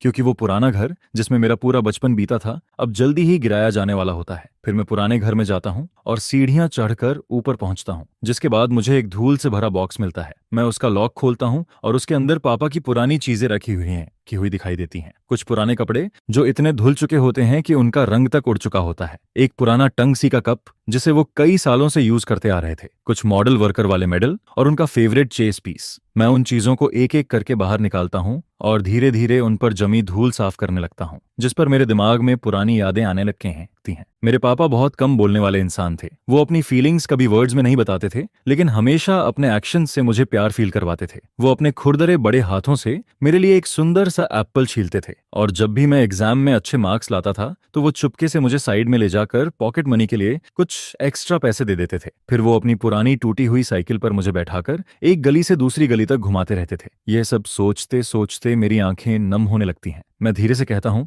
डैड, अगर आप आज यहाँ होते तो ये सब देखकर आपको कितना दुख होता। जिस पर मैं फिर से उस बॉक्स की चीजें ठीक से देखने लगता हूँ, और तभी मुझे बॉक्स के नीचे एक हार्ड लेयर दिखाई देती है। मैं उसे काफी जोर लगाकर खोलता हूँ, जिसके बाद उसके अंदर एक ऑयल क्लॉथ में लिपटा हुआ छोटा टिन बॉक्स रखा हुआ दिखाई देता है। उसे देखकर मेरी सांस रुक जाती है। मैं धीरे से उस टिन बॉक्स को खोलता हूँ। उसके अंदर कोई ज्वेलरी या पैसे नहीं होते, वहां सिर्फ एक पुराना पीला पड़ चुका लेटर और एक फोल्ड किया हुआ डॉक्यूमेंट रखा होता है। फिर मैं सबसे पहले उस डॉक्यूमेंट को खोलता हूँ, और जैसे ही वो मेरे सामने फैलता है मेरी सांसें थम जाती हैं, क्योंकि वो एक हॉस्पिटल का बर्थ सर्टिफिकेट होता है। उसमें बच्चे के नाम वाली जगह पर मेरा नाम लिखा होता है, जो उरान। फादर के नाम वाली जगह पर जो जियांजुन लिखा होता है, लेकिन मदर के नाम वाली जगह पर जो शुई नहीं लिखा होता। वहां एक ऐसा नाम लिखा होता है जिसे मैंने पहले कभी नहीं सुना था, लिंगहुई। यह देखकर मेरा दिमाग पूरी तरह खाली हो जाता है। ऐसा लगता है जैसे मेरे सिर के ऊपर कोई जोरदार ठंडर गिर गया हो, जिसने मेरी सारी सोच तोड़ दी हो। यह मेरी माँ का नाम नहीं है। इसका मतलब जो शियू मेरी रियल मदर नहीं है, जिस पर मेरा पूरा शरीर ठंडा पड़ जाता है। मेरे हाथ कांपने लगते हैं। फिर मैं उस पुराने लेटर को उठाता हूँ। वो लेटर मेरे पापा ने लिंगुई नाम की उस औरत के लिए लिखा था, या शायद लिखना चाहा था, लेकिन कभी भेज नहीं पाए। उस लेटर की हैंडराइटिंग बिल्कुल वही होती है जिसे मैं बचपन से पहचानता हूँ। उसमें लिखा होता है, हुई, मुझे माफ कर दो, मुझे तुम्हारे साथ और अनगिरान के साथ बहुत गलत करना पड़ा। शुई को सब पता चल गया था। उसने बहुत हंगामा किया। उसने कहा कि अगर मैंने तुमसे रिश्ता खत्म नहीं किया तो वो तुम्हारे काम की जगह पर जाकर तमाशा करेगी और तुम्हारी जिंदगी बर्बाद कर देगी। मैं बहुत कमजोर निकला, मैं डर गया था, इसलिए मैं सिर्फ तुम्हें छोड़ने का फैसला कर पाया। लेकिन मैं रन रन को अपने बेटे की तरह पालूंगा, तुम फिक्र मत करना। इस जिंदगी में मैं तुम्हारा हमेशा कर्जदार रहूंगा। एक लेटर के बाद दूसरा लेटर होता है और उन सारे लेटर्स में मेरे पापा की पूरी जिंदगी का पछतावा, डर और गिल्ट भरा हुआ होता है, जिस पर आखिरकार मुझे 30 साल से भी ज्यादा पुराना सच पता चलता है। मैं जो शियू का बेटा था ही नहीं, मैं अपने पापा और किसी दूसरी औरत का बेटा था। झाओ शुई ने मुझे बड़ा जरूर किया, लेकिन उसने कभी मुझे माँ की तरह प्यार नहीं किया। उसने मुझे सिर्फ इसलिए पाला क्योंकि वो मेरे पापा को कंट्रोल करना चाहती थी और मुझे हमेशा एक आउटसाइडर की तरह नफरत करती थी। अब मुझे समझ आता है कि बचपन से उसने मेरे साथ इतना बुरा बिहेव क्यों किया। अब मुझे समझ आता है कि उसने अपना सारा प्यार सिर्फ अपनी तीनों बेटियों को क्यों दिया। और अब मुझे यह भी समझ आता है कि जब प्रॉपर्टी का पैसा बांटा जा रहा था तब उसने क्यों कहा था तुम 1 रुपया भी डिजर्व नहीं करते, क्योंकि उसके दिल में मैं कभी जो फैमिली का हिस्सा था ही नहीं। मैं उसके लिए हमेशा एक अनवांटेड बच्चा था, एक ऐसा निशान जिससे वो पूरी जिंदगी नफरत करती रही। जिस पर मैं बर्थ सर्टिफिकेट और उन लेटर्स को हाथ में लेकर उस ठंडी सीढ़ी पर बैठ जाता हूँ और मेरी आंखों से आंसू चुपचाप बहने लगते हैं। अब मुझे समझ आता है कि जिस रिश्ते को मैं इतने सालों से बचाने की कोशिश कर रहा था वो शुरू से ही झूठ था। जिस एहसान को चुकाने में मैंने अपनी आधी जिंदगी लगा दी उसके पीछे इतना दर्दनाक सच छिपा हुआ था। मैं खुद पर हंसने लगता हूँ क्योंकि मैं, झुरान, हमेशा से एक आउटसाइडर था। मुझे नहीं पता मैं उस सीढ़ी पर कितनी देर तक बैठा रहता हूँ। ऐसा लगता है जैसे टाइम का कोई मतलब ही नहीं बचा हो। फिर मैं अपने चेहरे से आंसू और धूल साफ करता हूँ और उस पुराने घर को आखिरी बार देखता हूँ। वही घर जिसमें मेरे बचपन के सारे डर और बुरे सपने छिपे हुए थे, जिस पर मैं बिना पीछे देखे नीचे उतर जाता हूँ क्योंकि अब यह घर टूट जाना चाहिए और इसके साथ मेरे अतीत की सारी दर्दनाक बातें भी हमेशा के लिए मिट जानी चाहिए। फिर मैं घर से बाहर निकलता हूँ। बाहर की धूप मेरी आंखों में चुभती है। मैं कार स्टार्ट करता हूँ और उस गली से बाहर निकल जाता हूँ जहां मैंने अपनी जिंदगी के 18 साल बिताए थे। लेकिन मैं अपने नए घर नहीं जाता। मैं कार चलाकर सीधे रिवर के पास पहुंचता हूँ। फिर मैं विंडो नीचे करता हूँ और एक सिगरेट जलाता हूँ, जिस पर सिगरेट का धुआं हवा में धीरे धीरे उड़ने लगता है और उसी के साथ मेरे दिमाग की सारी उलझन भी धीरे धीरे साफ होने लगती है। मैं झो शियू का बेटा नहीं हूँ। यह सच मेरे लिए एक ऐसी की बन जाता है जो मेरे ऊपर पड़े सारे बंधन खोल देता है। अब मैं उसका कुछ भी कर्जदार नहीं हूँ। जिस नर्चरिंग ग्रेस की बात हमेशा की जाती थी वो 30 साल की मेंटल टॉर्चर और खत्म ना होने वाली डिमांड्स के सामने कुछ भी नहीं थी। और वैसे भी इस फैमिली के लिए मैं पहले ही 8,50,000 युआन से भी ज्यादा खर्च कर चुका हूँ।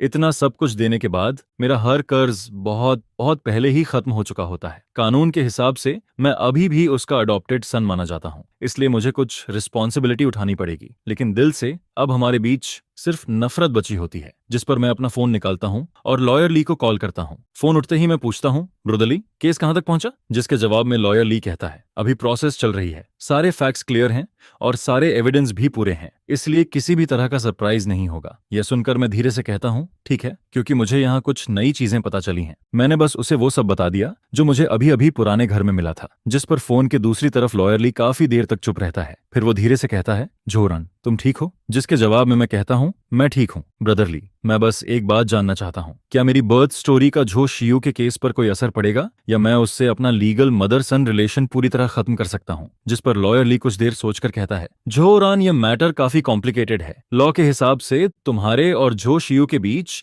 एक डी फैक्टो अडॉप्शन रिलेशन बन चुका है। फिर वो आगे कहता है, अगर तुम्हें अपनी रियल मदर का प्रूफ मिल भी गया है और तुम इस रिलेशन को एक तरफा खत्म करना चाहते हो तब भी यह प्रोसेस बहुत मुश्किल होगा। खासकर अभी जब वो अपने जजमेंट का इंतजार कर रही है, तब कोर्ट को ऐसा लग सकता है कि तुम जानबूझकर अपनी रिस्पॉन्सिबिलिटी से बचना चाहते हो। जिस पर वो फिर कहता है, लेकिन जो प्रूफ तुमने दिया है उसे जज के सामने स्ट्रॉन्ग एविडेंस की तरह रखा जा सकता है। इससे यह साबित होगा कि झो शियू ने सालों तक तुम्हारे साथ प्रीडिजिस और मेंटल अब्यूज किया था। हालांकि इससे उसके ऊपर लगा पब्लिक सेफ्टी को खतरे में डालने वाला चार्ज नहीं बदलेगा, लेकिन जब जज पूरा केस देखेगा तब शायद उसे उसके एक्शंस के पीछे का रीजन समझ आए, भले ही वो रीजन कितना भी गलत और बिगड़ा हुआ क्यों ना हो। सीधी बात में इससे रिजल्ट नहीं बदलेगा, लेकिन पूरी स्टोरी ज्यादा क्लियर हो जाएगी। यह सुनकर मैं समझ जाता हूँ। फिर मैं फोन काट देता हूँ और उसी के साथ मेरे दिल में बची आखिरी उम्मीद भी टूट जाती है। मैं कानून के हिसाब से उसके नाम को अपनी जिंदगी से पूरी तरह नहीं मिटा सकता था, लेकिन अपने दिल और अपनी दुनिया से मैं उसे हमेशा के लिए बाहर निकाल सकता था। जिस पर मैं कार घुमाता हूँ और सीधे अपने ससुराल पहुंच जाता हूँ। जैसे ही फेंगिया और लेले मुझे देखती हैं, वो तुरंत मेरी तरफ आ जाती हैं। फेंगिया पूछती है, तुम वापस कैसे आ गए? तुम्हारा फोन नहीं लग रहा था। जिस पर लेले मेरी आंखों की तरफ देखकर पूछती है, डैड, आपकी आंखें लाल क्यों हैं? मैं हल्का सा मुस्कुराता हूँ और कहता हूँ, डैड ठीक है, बस थोड़ा टायर्ड है। लेकिन मैं अपने शरीर को हल्का सा कांपता हुआ फील कर रहा होता हूँ और मुझे पता होता है कि सिर्फ यही जगह है जहां मैं अपना सारा दिखावा उतार सकता हूँ। डिनर के दौरान मैं पूरी तरह खोया हुआ बैठा रहता हूँ। मेरे सास ससुर समझ जाते हैं कि मेरे साथ कुछ ठीक नहीं है, लेकिन वो मुझसे कुछ नहीं पूछते। जिस पर फेंक या बार बार मेरी प्लेट में खाना रखती रहती है।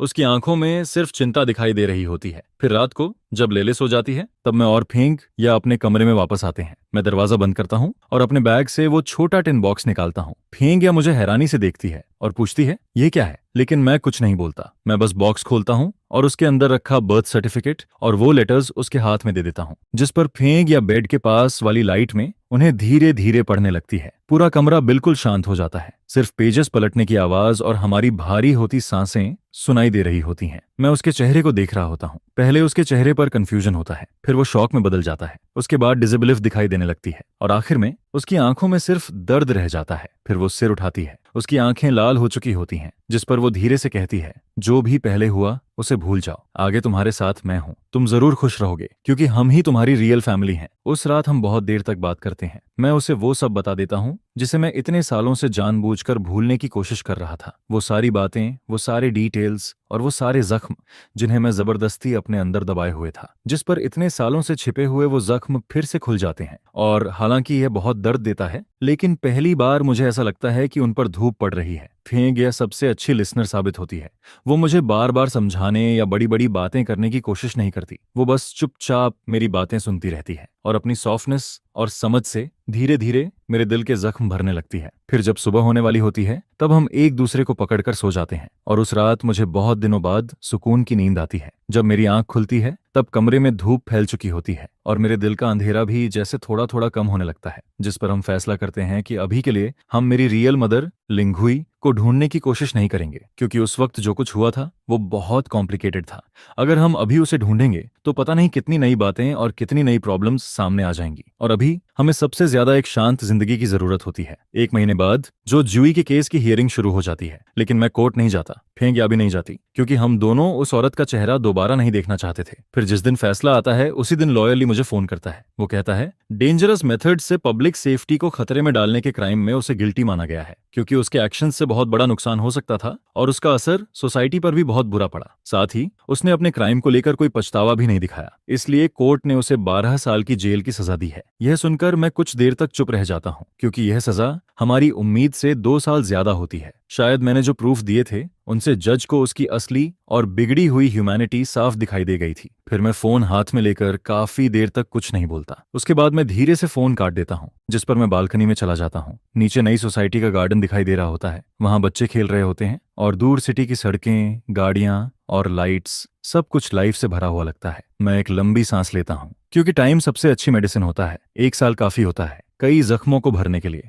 कई पुरानी यादों को धुंधला करने के लिए। अब हमारा नया घर सच में घर जैसा लगने लगा था। वहां हर तरफ वार्मथ और कंफर्ट फील होता था। हर कोने में फेंक या की मुस्कान और लेले की हंसी गूंजती रहती थी। इसके साथ ही मेरा करियर भी पहले से बेहतर होता जा रहा था। पहले जो फैमिली ड्रामा हुआ था, उसका मेरे काम पर कोई बुरा असर नहीं पड़ा, बल्कि कंपनी के सीनियर लोगों ने पहली बार मेरा रिस्पॉन्सिबल और स्ट्रांग साइड देखा था। जिस पर कुछ समय बाद मुझे कंपनी का एग्जीक्यूटिव वाइस प्रेसिडेंट बना दिया जाता है और मुझे एक बहुत बड़े नए प्रोजेक्ट की रिस्पॉन्सिबिलिटी भी मिल जाती है। अब मैं पहले से ज्यादा बिजी रहता हूँ, लेकिन मेरे दिल में पहले से ज्यादा शांति होती है, क्योंकि अब मैं किसी खाली और झूठे घर के लिए नहीं लड़ रहा था। अब मैं अपनी वाइफ, अपनी डॉटर और अपने छोटे से रियल फैमिली के लिए मेहनत कर रहा था। इसके बाद फेंक या अपनी पुरानी जॉब छोड़ देती है और फ्रीलांस ट्रांसलेटर बन जाती है। साथ ही वो फैमिली और पेरेंट चाइल्ड एजुकेशन पर आर्टिकल्स भी लिखने लगती है। अब हमारे पास लेले के साथ स्पेंड करने के लिए पहले से कहीं ज्यादा टाइम होता है। वीकेंड पर हम सब साथ में कंट्री साइड जाते हैं, वहां पिकनिक करते हैं। कभी अमेंसमेंट पार्क जाते हैं तो कभी म्यूजियम घूमने चले जाते हैं। जिस पर लेले का नेचर भी पहले से बहुत ज्यादा चेयरफुल हो जाता है। उसके चेहरे पर हर समय एक मासूम सी स्माइल रहती है। मैं जब फेंक या और लेले के चेहरे पर वो स्माइल देखता हूँ, तब मुझे लगता है कि मुझे जिंदगी में बस यही चाहिए था। और जो भी बुरी बातें थीं, जो भी दर्द और तकलीफ थी, ऐसा लगता है जैसे वो सब अब हमसे बहुत दूर छूट चुकी होती हैं। जो जुई अभी भी जेल में अपनी सजा काट रही होती है, और मेरी तीनों सिस्टर्स के बारे में मुझे बस इतना सुनने को मिलता है कि उन्होंने ओल्ड हाउस बेचने के बाद और जो भी एसेट्स बची थी उन्हें बांटने के बाद पूरी तरह गायब हो गईं, जिस पर उन्होंने दोबारा कभी मुझसे कांटेक्ट आउट नहीं किया। और सच कहूं तो मुझे भी यही ठीक लगता है। फिर वो आयरन बॉक्स जिसमें मेरी जिंदगी का सबसे बड़ा सीक्रेट छिपा हुआ था, मैं उसे स्टडी रूम के सेफ में बंद कर देता हूँ। मैं उसे बहुत कम बाहर निकालता हूँ क्योंकि मैं चाहता हूँ कि वो सीक्रेट हमेशा के लिए वहीं दबा रहे। मैं अब किसी और ट्रुथ को जानना नहीं चाहता। मेरे लिए माँ अब फेंग या की माँ होती हैं, लेले की ग्रैंड मदर, वो इंसान जो हमेशा हमारे लिए खाना बनाती हैं, जो हमारे बीमार होने पर हमारी केयर करती हैं। बस मेरे लिए वही काफी होता है, जिस पर जिंदगी धीरे धीरे बिल्कुल शांत हो जाती है, एक ऐसी झील की तरह जिसमें कोई लहर नहीं होती। और मुझे लगने लगता है कि अब जिंदगी हमेशा ऐसे ही चलेगी, शांति से, खुशी से। लेकिन फिर एक दिन मुझे एक लेटर मिलता है। वो लेटर एक ऐसे शहर से आया होता है जिसका नाम मैंने पहले कभी नहीं सुना था। एनवेलप पुराने क्राफ्ट पेपर का बना होता है, उस पर सेंडर का कोई नाम नहीं लिखा होता, सिर्फ एक अनजान एड्रेस होता है, और लेटर भेजे हुए एक हफ्ता हो चुका होता है। जिस पर मैं थोड़ी क्यूरियोसिटी में उसे खोलता हूँ। उसके अंदर एक प्रिंटेड लेटर रखा होता है। उस लेटर में बहुत कम वर्ड्स लिखे होते हैं, लेकिन उसका हर वर्ड मेरे दिल पर किसी भारी हथौड़े की तरह लगता है। उसमें लिखा होता है, मिस्टर जोरान, नमस्ते। मुझे माफ कीजिए, मैं एक 11 हॉस्पिस सेंटर में सोशल वर्कर हूँ।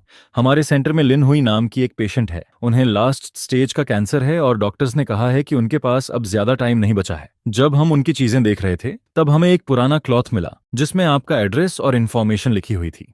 कई बार वेरीफाई करने के बाद हमने आपकी आइडेंटिटी कंफर्म की। लिन हुई, फीमेल टीचर लिन हुई। उन्होंने पूरी जिंदगी शादी नहीं की, उनका कोई और बच्चा भी नहीं है, लेकिन जब भी वो बेहोशी और होश के बीच होती हैं तब वो बार बार एक नाम लेती हैं, और वो नाम आपका है जोरान। उन्होंने कहा है कि वो आपसे मिलना चाहती हैं। ये पढ़ते ही मेरे हाथ कांपने लगते हैं। वो हल्का सा पेपर अचानक मेरे हाथों में बहुत भारी लगने लगता है। लिन हुई, यह नाम मैंने सिर्फ अपने बर्थ सर्टिफिकेट में देखा था और अपने पापा के लेटर्स में। मेरी रियल मदर, वो अब मरने वाली है और वो मुझसे मिलना चाहती है। ये खबर एक शांत झील में फेंके गए पत्थर की तरह होती है और मेरी अभी अभी बनी हुई शांत जिंदगी में एक बड़ा क्रैक डाल देती है। मैं समझ नहीं पाता कि मुझे क्या करना चाहिए। ना जाऊं। मेरे दिमाग का एक हिस्सा यही कहता है, वो मेरे लिए बस एक स्ट्रेंजर है जिससे सिर्फ खून का रिश्ता है। वो 30 साल से ज्यादा वक्त तक मेरी जिंदगी से गायब रही। उसका मुझ पर कोई हक नहीं है और ना ही मेरा उस पर कोई फर्ज है। मैंने अपनी जिंदगी को इतनी मुश्किल से नॉर्मल बनाया है। मुझे दोबारा उस पुराने पास्ट को छूना नहीं चाहिए। लेकिन दूसरी तरफ मेरे दिल के अंदर एक और आवाज होती है जो मुझे खींच रही होती है। वो मेरी रियल मदर है। उसने मुझे मेरे पापा को क्यों दे दिया था? उसने इतने साल कैसे बिताए? उसने शादी क्यों नहीं की? उसके और कोई बच्चे क्यों नहीं हुए?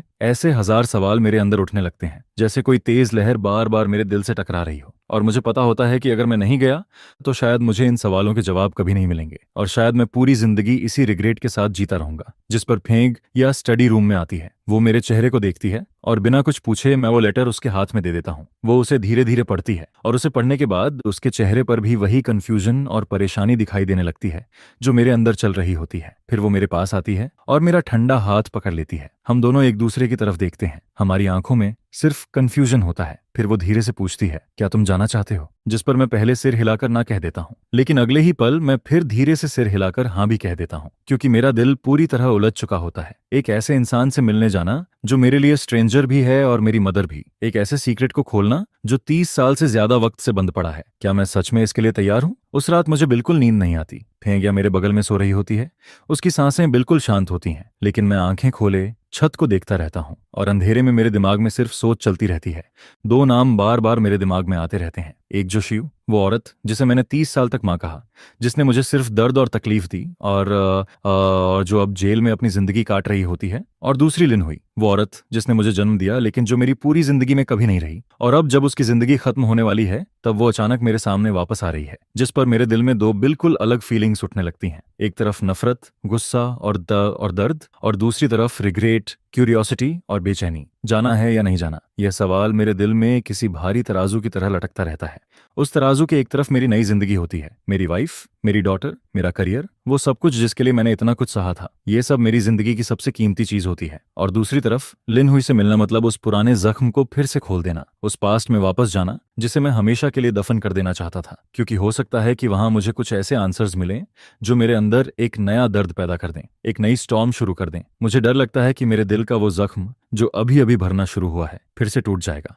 और मुझे डर लगता है कि मैंने इतनी मुश्किल से जो खुद को संभाला है वो सब एक पल में बिखर जाएगा। मुझे डर लग रहा है कि इस बार इसका असर फेंग या और लेले पर पड़ेगा, हमारे इस फ्रेजाइल नए होम पर पड़ेगा।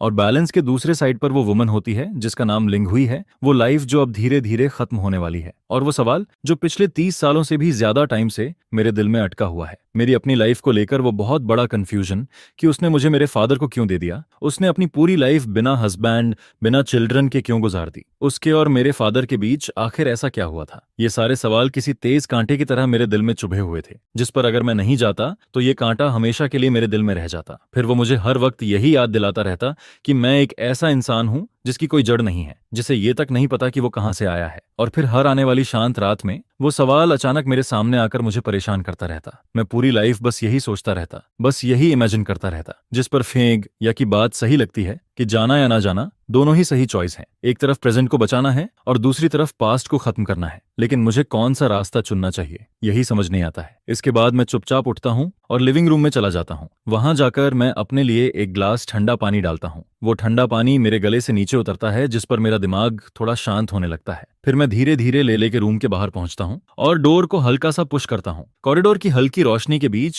मैं अपनी बेटी का सोता हुआ चेहरा देखता हूँ। उसके छोटे से फेस पर अब भी एक प्यारी सी स्माइल होती है, जिसे देखकर मुझे समझ नहीं आता कि वो कौन सा स्वीट सपना देख रही है। मैं बस उसे देखता रहता हूँ, जिस पर अचानक मेरे दिल में हिम्मत आने लगती है, एक ऐसा इमोशन जिसे मैं शब्दों में एक्सप्लेन भी नहीं कर सकता। फिर मैं सोचता हूँ कि फ्यूचर में जब वो बड़ी होगी तब वो मुझसे पूछेगी, डैड आपकी मदर कैसी थी, मेरी ग्रैंड मदर कैसी थी। जिस पर उस वक्त मैं उसे क्या जवाब दूंगा? क्या मैं उससे कहूंगा कि जो जूई नाम की उस वुमन ने अपनी नफरत और ग्रीड की वजह से आखिर में खुद को प्रिजन पहुंचा दिया था? या फिर मैं उसे बताऊंगा कि मेरी एक ग्रैंड मदर और भी थी जिससे मैं कभी मिला ही नहीं। और अगर मैं खुद अपने पास का सामना नहीं कर सकता तो फिर मुझे क्या हक है कि मैं अपनी बेटी को उसकी लाइफ का सामना करना सिखाऊं? यह सोचते ही मेरे दिल का बैलेंस धीरे धीरे बदलने लगता है, क्योंकि भाग जाना किसी भी प्रॉब्लम को सॉल्व नहीं करता, वो सिर्फ दिल के अंदर की खाली जगह को और बड़ा करता जाता है। शायद मुझे प्रोटेक्शन की नहीं, रिकंसिलिएशन की जरूरत है। मुझे अपनी लाइफ के पहले हिस्से को एक प्रॉपर एंडिंग देनी है, क्योंकि तभी मैं बिना किसी बोझ के सच में फ्यूचर की तरफ बढ़ पाऊंगा। जिस पर मैं वापस रूम में लौट कर आता हूँ, तब तक फेंग या पता नहीं कब जाग चुकी होती है। वो बेड के सहारे बैठी होती है और मुझे चुपचाप देख रही होती है। फिर वो मुझसे पूछती है, क्या तुमने सोच लिया है? जिसके जवाब में मैं धीरे से कहता हूँ,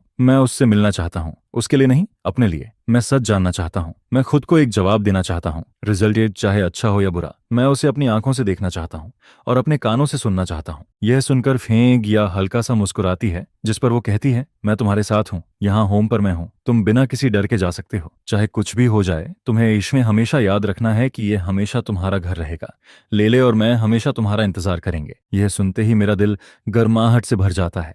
फिर मैं उसे अपनी बाहों में भर लेता हूँ और हम दोनों काफी देर तक ऐसे ही एक दूसरे के साथ बैठे रहते हैं। इसके बाद अगली सुबह जल्दी मैं उस अजनबी सिटी के लिए एक high speed rail ticket book करता हूँ। निकलने से पहले मैं लेले को गले लगाता हूँ और उससे कहता हूँ, डैड कुछ दिनों के लिए बिजनेस ट्रिप पर जा रहा है, तुम्हें घर पर मॉम की बात माननी है। जिस पर लेले तुरंत कहती है, डैड आप टेंशन मत लो। फिर मैं अपना छोटा सा सूटकेस उठाता हूँ और एलिवेटर की तरफ बढ़ जाता हूँ। जैसे ही मैं अंदर जाता हूँ, एलिवेटर का डोर धीरे धीरे बंद होने लगता है और उसके साथ फेंक या कि वो चिंता से भरी नजर भी मुझसे दूर हो जाती है। लेकिन मैं जानता हूँ कि अब मैं अपनी लाइफ की शुरुआत तक जाने वाले सफर पर निकल चुका हूँ। ये सफर अपनी रूट्स को ढूंढने का है। आगे का रास्ता आसान होगा या बहुत मुश्किल मुझे नहीं पता, लेकिन इतना जरूर पता है कि मुझे जाना ही होगा। यही मेरी फेट है। हाई स्पीड ट्रेन तेजी से ट्रैक्स पर भाग रही होती है। विंडो के बाहर के व्यूज तेजी से पीछे छूट रहे होते हैं। सिटी, खेत, पहाड़, नदियां, सब कुछ धुंधला होने लगता है, बिल्कुल मेरी उस पुरानी लाइफ की तरह जो अब तक धुंध में छुपी हुई थी। मैं सीट पर सिर पीछे टिकाकर आंखें बंद कर लेता हूँ, लेकिन मेरा दिमाग अब भी लगातार चलता रहता है। फिर मैं अपने बैकपैक में से वो छोटा सा टिन बॉक्स निकालता हूँ। मैं उसे खोलता नहीं हूँ, बस अपनी उंगलियों से धीरे धीरे उसे छूता रहता हूँ। उसका ठंडा सरफेस अपने अंदर मेरी रूट्स को छुपाए बैठा होता है और साथ ही दो लोगों की पूरी लाइफ के लव और हेट से भरे रिश्ते को भी, जिस पर मुझे अपने फादर जो जियानजून की याद आने लगती है। वो कम बोलने वाले इंसान थे, लेकिन अपने हर इमोशन को अपने एक्शंस में छुपा कर रखते थे। मैं हमेशा सोचता था कि वो मुझसे इसलिए प्यार करते हैं क्योंकि मैं उनका इकलौता बेटा हूँ, जो फैमिली की आखिरी उम्मीद हूँ। लेकिन अब मुझे समझ आता है कि उनके उस प्यार के पीछे एक गहरा गिल्ट भी छुपा हुआ था। उन्होंने शायद लिंगहुई से बहुत प्यार किया होगा, वरना वो फैमिली टूटने का रिस्क लेकर मुझे इस दुनिया में नहीं लाते। लेकिन शायद वो बहुत कमजोर भी थे, जिस पर जब जो शियू ने उन्हें थ्रेटन किया तब उन्होंने कॉम्प्रोमाइज करना चुना और सब कुछ सहते हुए जीना चुना। वो एक बहुत कॉन्ट्राडिक्टरी और दुखी इंसान थे, एक ऐसे इंसान जो पूरी लाइफ अपने गिल्ट और अपने फैसलों के बीच फंसा रहा और शायद मरने तक भी उसे सुकून नहीं मिला। फिर मेरे दिमाग में लिंगुई का ख्याल आता है, मेरी रियल मदर। आखिर वो कैसी वुमन होगी? उसने अपने लेटर में लिखा था कि उसने पूरी लाइफ शादी नहीं की, उसके कोई और बच्चे नहीं हैं। इन छोटे से शब्दों के पीछे कितना दर्द, कितनी लोनलीनेस और कितनी तकलीफ छुपी हुई होगी, यह सोचकर ही मेरा दिल भारी होने लगता है। उसने दोबारा शादी क्यों नहीं की? क्या वो अब भी मेरे फादर से प्यार करती थी, या फिर उसके दिल में हमेशा मेरे लिए एक जगह बची हुई थी? और इन इतने सालों में वो अकेले कैसे जीती रही? क्या उसने कभी मेरे पास आने की कोशिश की थी, या फिर उसके और मेरे फादर के बीच ऐसा कुछ हुआ था जिसने उसे हमेशा के लिए मुझसे दूर रहने पर मजबूर कर दिया था? मेरे दिमाग में एक के बाद एक सवाल घूमने लगते हैं। ऐसे कौन से एग्रीमेंट्स थे जिनके बारे में मुझे कुछ भी नहीं पता? इतने सारे सवाल आपस में उलझकर पूरी तरह मेज बन चुके होते हैं, जिस पर मैं अपने दिमाग में उसकी शक्ल तक इमेजिन करने लगता हूँ। क्या वो मेरी तरह दिखती होगी, या फिर मैं उसकी तरह दिखता हूँ? क्या हमारी आईब्रोज, आंखें, किन्यास,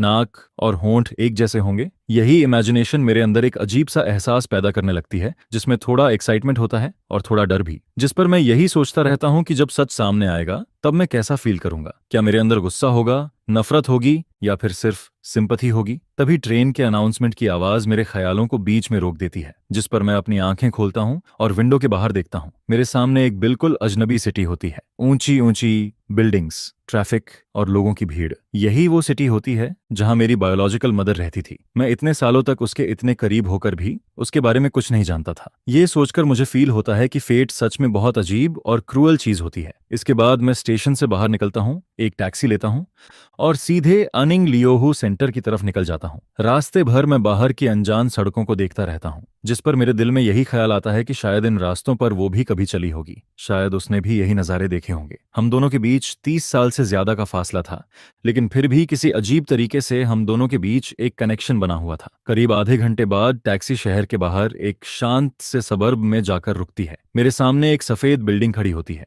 उसके चारों तरफ हरे पेड़ लगे होते हैं और गेट पर एक बोर्ड लगा होता है जिस पर अनिंग लियोहू सेंटर लिखा होता है। उस बोर्ड पर लिखा हुआ ट्रैंक्विलिटी का मतलब इस वक्त मुझे बहुत अजीब लगता है, क्योंकि मेरे दिल के अंदर तो बिल्कुल भी शांति नहीं होती। मैं टैक्सी का पैसा देता हूँ और नीचे उतरकर उस बिल्डिंग के बाहर खड़ा हो जाता हूँ, लेकिन मैं काफी देर तक अंदर नहीं जाता, क्योंकि यही मेरे सफर का आखिरी पड़ाव होता है। उस दरवाजे के दूसरी तरफ मेरी रियल मदर होती है और उसी के साथ मेरी आधी जिंदगी का सच भी छुपा हुआ होता है। मुझे बस उस ग्लास डोर को धक्का देना होता है और सब कुछ सामने आ जाता, लेकिन मेरे पैर जैसे वहीं जम जाते हैं। ऐसा लगता है जैसे मेरे पूरे शरीर पर बहुत भारी बोझ रख दिया गया हो, जिसे मैं हटा नहीं पा रहा हूँ। मैं डर रहा होता हूँ, जिस पर मुझे एहसास होता है कि कुछ सच्चाइयां जितनी करीब आती हैं, इंसान उतना ही ज्यादा डरने लगता है। मैं करीब 10 मिनट तक वहीं खड़ा रहता हूँ। गेट पर खड़ा सिक्योरिटी गार्ड भी मुझे अजीब नजरों से देख रहा होता है। फिर मैं एक लंबी सांस लेता हूँ और खुद को संभालता हूँ। अब पीछे हटने का कोई रीजन नहीं बचा होता, जिस पर मैं अपना थोड़ा बिखरा हुआ कॉलर ठीक करता हूँ और उस भारी डोर को पुश करके अंदर चला जाता हूँ। अंदर का हॉल बिल्कुल शांत होता है। हवा में हल्की सी मेडिसिन और डिसइंफेक्टेंट की स्मेल फैली होती है। फ्रंट डेस्क पर नर्स की यूनिफॉर्म पहने एक यंग लड़की बैठी होती है। मुझे देखते ही वो प्रोफेशनल तरीके से स्माइल करती है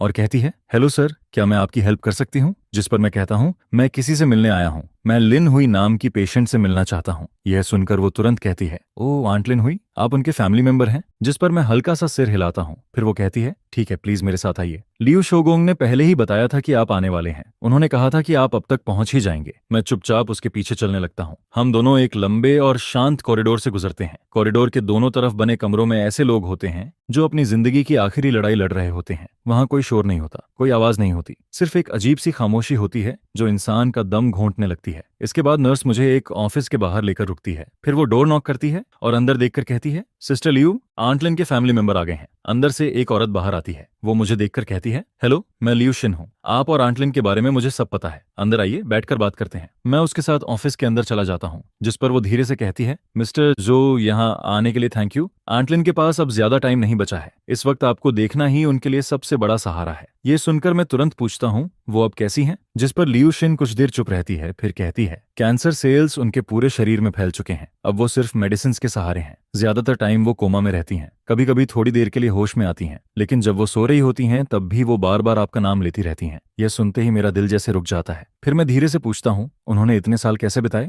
जिस पर लियू शिन मेरी तरफ देखती है और कहती है, आंट लिन की जिंदगी बहुत मुश्किल रही है। जब वो यंग थीं तब वो वर्ल्ड आर्ट ट्रूप में डांसर थीं। वो बहुत खूबसूरत थीं और बहुत टैलेंटेड भी, लेकिन बाद में उनकी लाइफ में कुछ ऐसा हुआ जिसने उन्हें पूरी तरह तोड़ दिया, जिस पर उन्होंने अपनी नौकरी छोड़ दी। उसके बाद उन्होंने ना कभी दोबारा काम किया और ना ही शादी की। वो अपनी पुरानी सेविंग्स और बाद में किए गए थोड़े बहुत काम से जिंदगी चलाती रहीं। वो बहुत इंट्रोवर्ट थीं। वो लगभग पूरी जिंदगी अकेले ही रहीं। उनका किसी से ज्यादा मिलना जुलना नहीं था। हम लोगों को भी उनके बारे में तब पता चला जब वो बहुत ज्यादा बीमार हो गईं और उनके नेबर्स उन्हें हॉस्पिटल लेकर आए। वो बहुत स्ट्रांग थीं। उन्होंने कभी हमें अपने पास्ट के बारे में कुछ नहीं बताया, लेकिन पिछले महीने उन्होंने पहली बार सब कुछ बताया, और आपके बारे में भी। अब मैं खुद को और नहीं संभाल पाता। मेरी आंखों में आंसू आ जाते हैं।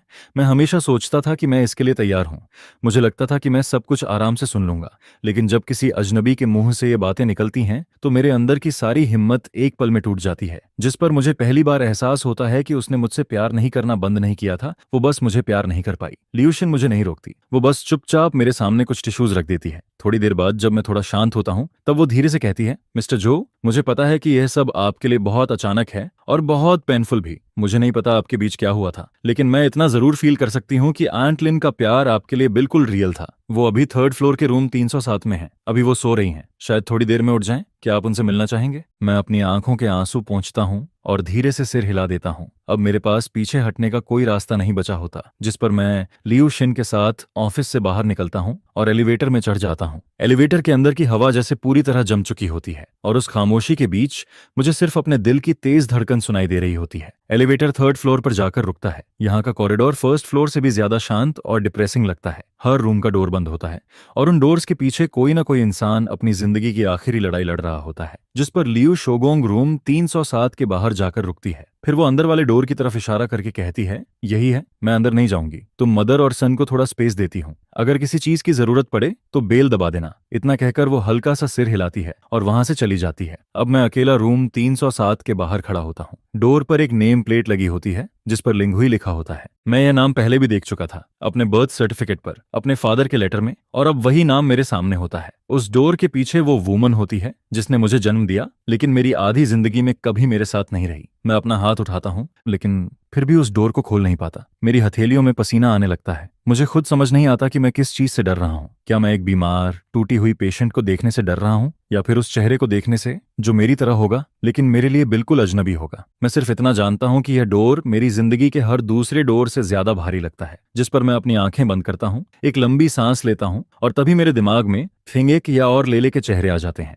उनकी मुस्कान मुझे थोड़ी हिम्मत देती है। फिर मैं आंखें खोलता हूँ। अब मेरी नजर पहले से ज्यादा स्ट्रांग होती है। मैं धीरे से हाथ बढ़ाता हूँ और रूम का डोर खोल देता हूँ। रूम के अंदर काफी अंधेरा होता है। कर्टन्स बंद होते हैं। हवा में मेडिसिन की तेज स्मेल फैली होती है। रूम के बीच में एक हॉस्पिटल बेड होता है। उस बेड पर एक बहुत पतली और कमजोर वूमन लेटी होती है। उसके शरीर में कई ट्यूब्स लगी होती हैं जो बगल में रखी मशीन से जुड़ी होती हैं। मशीन से लगातार बीप की आवाज आ रही होती है। उसके बाल लगभग झड़ चुके होते हैं। चेहरा झुर्रियों से भरा होता है। स्किन पीली और बेजान लग रही होती है। उसके चेहरे पर बिल्कुल भी खून नहीं होता। यह मेरी माँ होती है। यही वो वूमन होती है जो कभी एक टैलेंटेड डांसर थी, लेकिन अब उसे देखकर मुझे अपनी आंखों पर यकीन नहीं होता। टाइम और बीमारी ने उसे पूरी तरह तोड़ दिया था। मैं धीरे धीरे उसके बेड के पास जाता हूँ और उसके चेहरे को ध्यान से देखता हूँ। वो चेहरा मेरे लिए पूरी तरह अजनबी होता है, लेकिन पता नहीं क्यों उस अजनबी चेहरे में मुझे कुछ अपना सा फील होता है। उसकी ऊंची नाक, उसके होंठों का शेप, सब कुछ देखकर मुझे लगता है जैसे मैं खुद को देख रहा हूँ। मैं समझ नहीं पाता कि यह कैसा एहसास है, लेकिन इतना जरूर फील होता है कि हमारे बीच कोई ऐसा कनेक्शन है जिसे वर्ड्स में एक्सप्लेन नहीं किया जा सकता। मैं बस बेड के पास खड़ा होकर उसे देखता रहता हूँ। मेरे अंदर ना कोई गुस्सा होता है ना नफरत, सिर्फ दुख होता है, बहुत ज्यादा दुख। तभी अचानक उसकी आईलैशेस हल्का सा हिलती हैं। फिर वो धीरे धीरे अपनी आंखें खोलती है। उसकी आंखें बहुत कमजोर होती हैं। उनमें थकान, दर्द और टूटा हुआ सा एहसास होता है। लेकिन जैसे ही उसकी नजर मुझ पर पड़ती है, उसकी आंखों में अचानक एक अजीब सी चमक आ जाती है। उस चमक में शौक होता है, खुशी होती है, गिल्ट होता है, और बहुत सालों से दबा हुआ प्यार होता है। हम दोनों बस एक दूसरे को देखते रहते हैं। ऐसा लगता है जैसे उस पल में टाइम रुक गया हो। उसके होंठ हल्के हल्के कांपने लगते हैं। वो कुछ कहना चाहती है, लेकिन कमजोरी की वजह से आवाज नहीं निकल पाती। फिर उसके सूखे हुए होंठों से बहुत धीरे एक शब्द निकलता है, रान रान। ये मेरा निकनेम होता है। मुझे इस नाम से सिर्फ मेरे फादर बुलाते थे। जाओ शुए ने कभी मुझे इस नाम से नहीं बुलाया। वो हमेशा मुझे जो रन कहती थी या फिर कुछ और, जिस पर मेरा पूरा शरीर एकदम फ्रीज हो जाता है। मेरे दिल के सबसे अंदर से एक अजीब सा दर्द उठता है और पूरे शरीर में फैल जाता है। मैं कुछ कहना चाहता हूँ,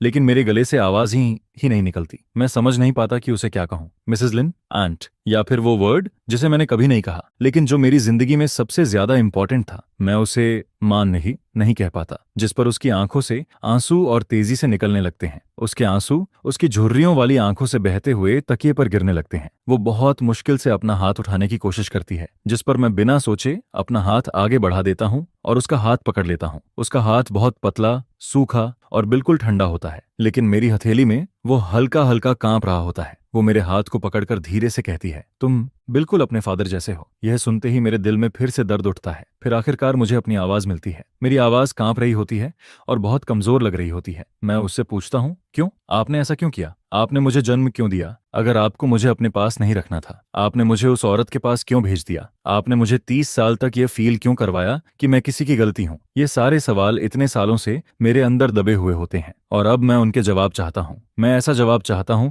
जो मेरी आधी जिंदगी के दर्द को समझा सके। लिंगुई मेरी तरफ देखती है। उसकी कमजोर आंखों में दुख साफ दिखाई देता है। फिर वो अपनी बची हुई सारी ताकत इकट्ठा करती है और धीरे धीरे बोलना शुरू करती है। तुम्हारे फादर और मैं एक दूसरे से बहुत प्यार करते थे। हम आर्ट ट्रूप में मिले थे। वो ई रहू बजाते थे और मैं डांस करती थी। हम शादी करने वाले थे। यह सुनते ही मैं चुपचाप उसे देखता रहता हूँ, जिस पर वो आगे कहती है, लेकिन फिर जो शिव आ गई। वो भी तुम्हारे फादर को पसंद करती थी, लेकिन तुम्हारे फादर उसे पसंद नहीं करते थे। जिस पर उसने तुम्हारे फादर को अपने साथ बांधने के लिए हर तरीका अपनाया। फिर तुम्हारी बड़ी बहन पैदा हुई। तुम्हारे फादर बहुत सीधे इंसान थे। उन्हें लगा कि अब उनकी जिम्मेदारी है, इसीलिए उन्होंने जो शिव से शादी कर ली। मैं तुरंत पूछता हूँ, फिर मेरा क्या? जिस पर वो मेरी तरफ देखती है और उसकी आंखों से आंसू फिर बहने लगते हैं। शादी के बाद भी तुम्हारे फादर खुश नहीं थे। वो छुपकर मुझसे मिलने आते थे। हम दोनों खुद को रोक नहीं पाए और फिर तुम आए। यह कहते हुए उसके चेहरे पर बहुत हल्की सी मुस्कान आ जाती है। तुम्हारा आना मेरी जिंदगी का सबसे खुश दिन था। भले ही हमें सब कुछ छुपकर करना पड़ रहा था, लेकिन फिर भी मैं उस खुशी को फील कर सकती थी। तुम मेरे पेट में दिन ब दिन बड़े हो रहे थे, जिस पर मुझे लगने लगा था कि सब कुछ वर्थ इट है। लेकिन वो खुशी ज्यादा समय तक नहीं रही। जो ज्यूई को सब पता चल गया, वो पागलों की तरह मेरे पास आई। उसके हाथ में एक सिजर्स थी। उसने मुझसे कहा कि अगर मैंने तुम्हारे फादर को नहीं छोड़ा तो वो मेरा चेहरा काट देगी। और सिर्फ इतना ही नहीं, वो आर्ट ट्रूप में जाकर सबके सामने हंगामा करने वाली थी। उस टाइम में ऐसी बात अगर बाहर आ जाती तो हमारी पूरी जिंदगी बर्बाद हो जाती। लोग हमें जीने नहीं देते। मैं डर गई थी। तुम्हारे फादर भी डर गए थे। हम दोनों बहुत डर गए थे। लेकिन उस वक्त मैं तुम्हें जन्म देने वाली थी। मैं कहीं जा भी नहीं सकती थी। जिस पर आखिर में तुम्हारे फादर ने एक तरीका निकाला। उन्होंने कहा कि मैं बच्चे को जन्म दूं और फिर वो तुम्हें अपने घर ले जाकर पालेंगे। सबको यही बताया जाएगा कि तुम्हें जो शियो ने जन्म दिया है और मुझे हमेशा के लिए गायब हो जाना होगा। मुझे फिर कभी ना तुम्हारे फादर से मिलना होगा और ना ही तुमसे। यही उनका एग्रीमेंट था। एक ऐसा एग्रीमेंट जिसमें डर भी था और थोड़ा सा प्यार भी, लेकिन सबसे ज्यादा मजबूरी थी। जिस पर झो शियू इस बात के लिए मान गई, लेकिन उसने एक कंडीशन रखी। उसने कहा कि वो तुम्हें अपने पास रखेगी, तुम्हें बड़ा करेगी, लेकिन वो तुम्हें कभी खुश नहीं रहने देगी। वो चाहती थी कि तुम पूरी जिंदगी उसके शैडो में रहो। वो तुम्हें इस्तेमाल करके तुम्हारे फादर को तकलीफ देना चाहती थी और साथ ही मुझे भी। यह सुनते ही मुझे आखिर पूरा सच समझ आ जाता है। मुझे कभी छोड़ा नहीं गया था। मैं बस एक जाल में फंस गया था। मेरा होना सिर्फ एक बार्गेनिंग चिप बन गया था। मैं अपनी मदर के लिए एक ऐसा सौदा बन गया जिससे वो मेरे फादर को बचा सके, और मैं अपने डरपोक फादर के लिए एक ऐसा बहाना बन गया जिससे वो खुद को उस तूफान से दूर रख सके। और जो शियू के लिए मैं सिर्फ एक ऐसा जरिया था जिससे वो अपनी नफरत और अपने टेढ़े गुस्से को निकाल सके। मेरी आधी जिंदगी का सारा दर्द, सारी बेइज्जती और हर वो नाइंसाफी जो मैंने झेली, वो सब मेरे जन्म के साथ ही तय हो चुकी थी। जिस पर मैं उसका हाथ और ज्यादा कसकर पकड़ लेता हूँ। मेरी उंगलियां इतनी जोर से दब रही होती हैं कि वो सफेद पड़ जाती हैं। मुझे खुद नहीं समझ आता कि मेरे अंदर क्या चल रहा है। मैं जो शुई से नफरत करता हूँ, मैं अपने फादर की कमजोरी पर गुस्सा होता हूँ, लेकिन फिर मैं अपने सामने बैठी इस वुमन को देखता हूँ जो अपनी जिंदगी के आखिरी पल में है। वो वुमन जिसने मुझे बचाने के लिए अपनी पूरी जिंदगी की खुशी छोड़ दी। जिस पर मैं खुद से पूछता हूँ, क्या मैं अब भी उससे नफरत कर सकता हूँ?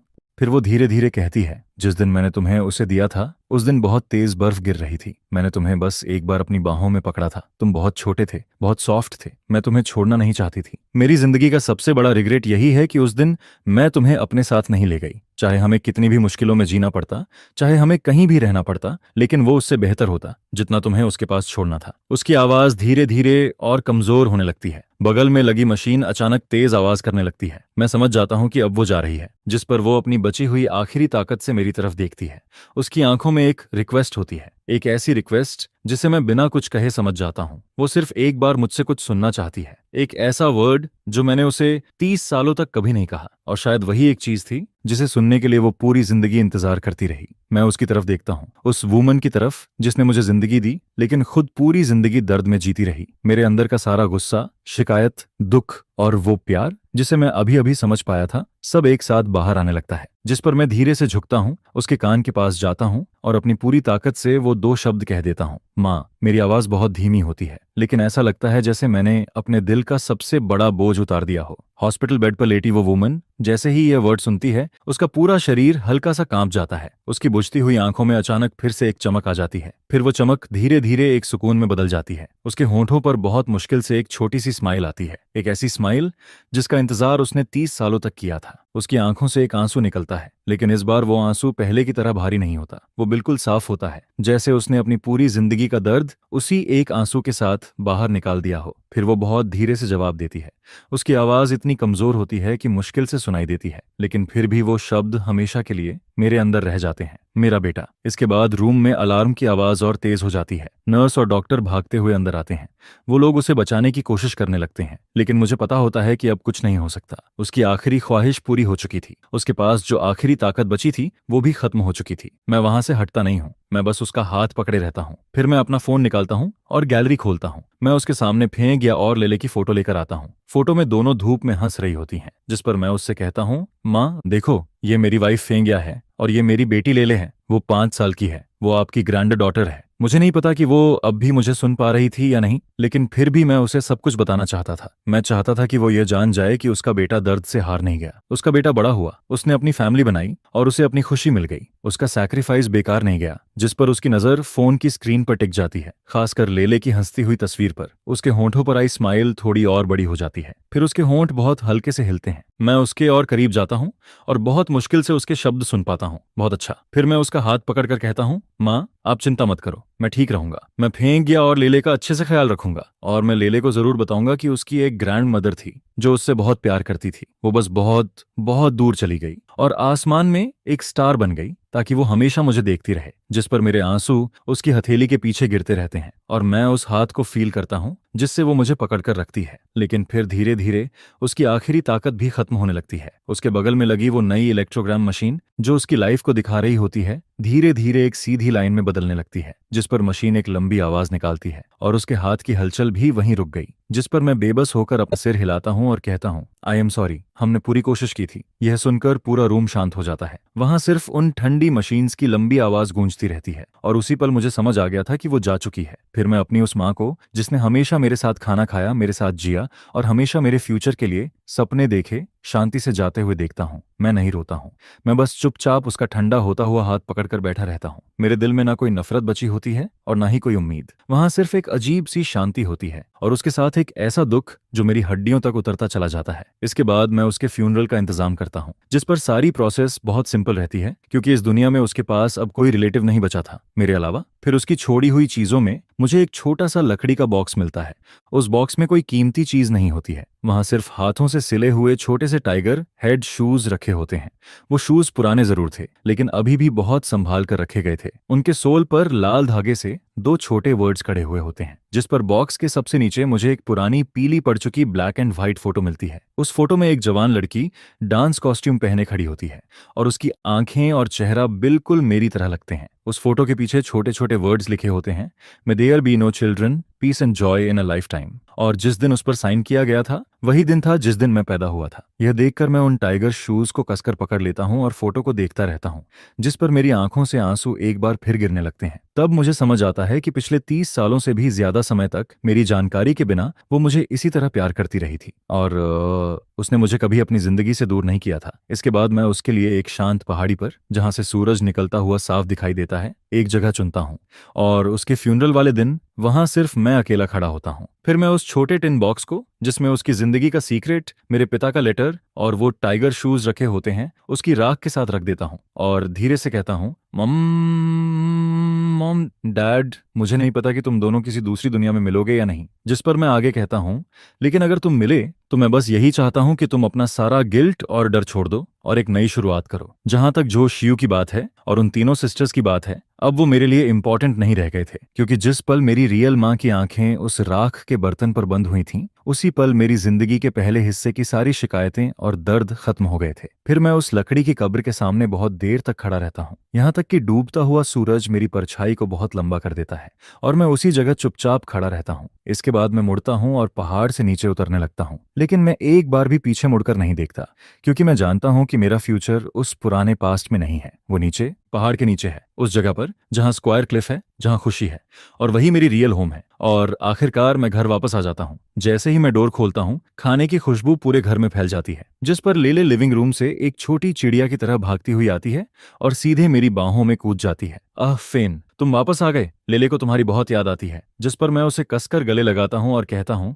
डैड को भी तुम्हारी बहुत याद आती है। फिर मैं उसके छोटे से नरम शरीर को अपनी बाहों में पकड़ता हूँ, उसके बालों से आती हल्की मिल्क जैसी खुशबू को फील करता हूँ, और मेरा वो दिल जो इतने दिनों से टूटा हुआ था, आखिरकार इस पल चैन से भर जाता है। इसके बाद फांगिया किचन से बाहर आती है, लेकिन वो मुझसे कुछ नहीं पूछती। वो बस मुझे देखती है और हल्का सा मुस्कुराती है, जिस पर वो कहती है, बस तुम वापस आ गए, यही काफी है, जाओ हाथ धो लो, खाना तैयार है। फिर मैं उस डिनर को बहुत सुकून के साथ खाता हूँ, जैसे मैं इन दिनों की सारी कमी, सारी खुशी और सारी यादों को उसी खाने के साथ पूरा कर रहा हूँ। और फिर रात में जब लेले सो जाती है, तब मैं और फांगनिया बालकनी में बैठते हैं। बाहर हजारों घरों की लाइट्स चमक रही होती हैं, जिस पर मैं उसे इस बार वापस जाकर जो कुछ भी हुआ वो सब बताने लगता हूँ। मैं उसे सब कुछ बताता हूँ, शुरुआत से लेकर टाइगर शूज मिलने तक और आखिरी गुड बाय तक। मैं बहुत शांति से बोलता हूँ, मेरी आवाज में ज्यादा इमोशन नहीं होता, जैसे मैं अपनी नहीं किसी और की स्टोरी सुना रहा हूँ। फांगनिया चुपचाप मेरी बातें सुनती रहती है, और जब मैं सब कुछ बता देता हूँ तब वो अपना हाथ बढ़ाकर मेरा हाथ पकड़ लेती है, जिस पर वो धीरे से कहती है, सब खत्म हो गया, अब सब ठीक है। यह सुनकर हम दोनों हल्का सा मुस्कुराते हैं, और उसी पल मुझे लगता है कि अब सच में कुछ भी इतना बड़ा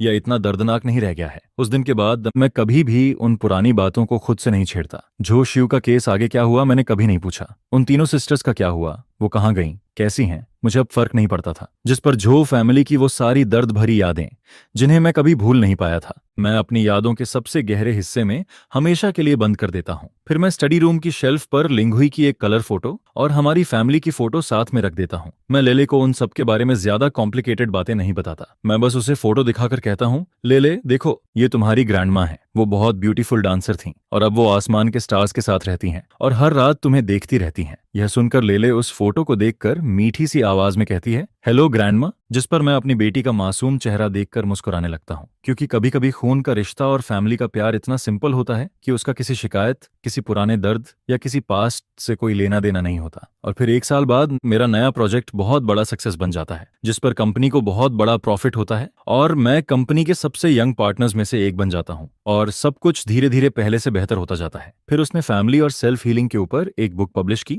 जिस पर वो बुक काफी अच्छी चली और उसने बहुत से ऐसे लोगों की मदद की जिनके एक्सपीरियंस मेरे जैसे थे। फिर हमने उस बुक की सेल से आए पैसों से एक छोटा फंड बनाया, जिसे खास तौर पर उन बच्चों की मदद के लिए बनाया गया जो फैमिली में बदलाव आने की वजह से अपनी पढ़ाई पूरी नहीं कर पाते, जिस पर हम यही उम्मीद करते हैं कि अपनी वेबो की पावर से इस दुनिया में मेरे जैसे बदकिस्मत बच्चों की संख्या थोड़ी कम कर सकें। फिर एक वीकेंड की दोपहर में जब धूप बिल्कुल सही थी और हवा भी बहुत अच्छी चल रही थी, तब मैं और फेंक गया। लेले को लेकर अपने नए घर के यार्ड में एक छोटा चेरी ब्लॉसम ट्री लगाने जाते हैं, जिस पर हम तीनों मिलकर एक गड्ढा खोदते हैं, फिर साथ में मिट्टी डालते हैं और साथ में उसे पानी देते हैं। लेले के पूरे चेहरे पर मिट्टी लगी होती है और वो एक छोटे फ्लावर कैट की तरह हंस रही होती है, जिस पर फेंक गया मुझे और लेले को देखती है और बहुत प्यार से मुस्कुराती है। फिर मैं लेले को अपने सिर के ऊपर उठा लेता हूँ और कहता हूँ, देखो, ये हमारे फैमिली का नया मेंबर है और अब ये आगे तुम्हारे साथ साथ बड़ा होगा। यह सुनकर लेले खुशी से चिल्लाने लगती है और धूप पेड़ के पत्तों के बीच से होकर हम पर पड़ती रहती है। सब कुछ बहुत गर्म,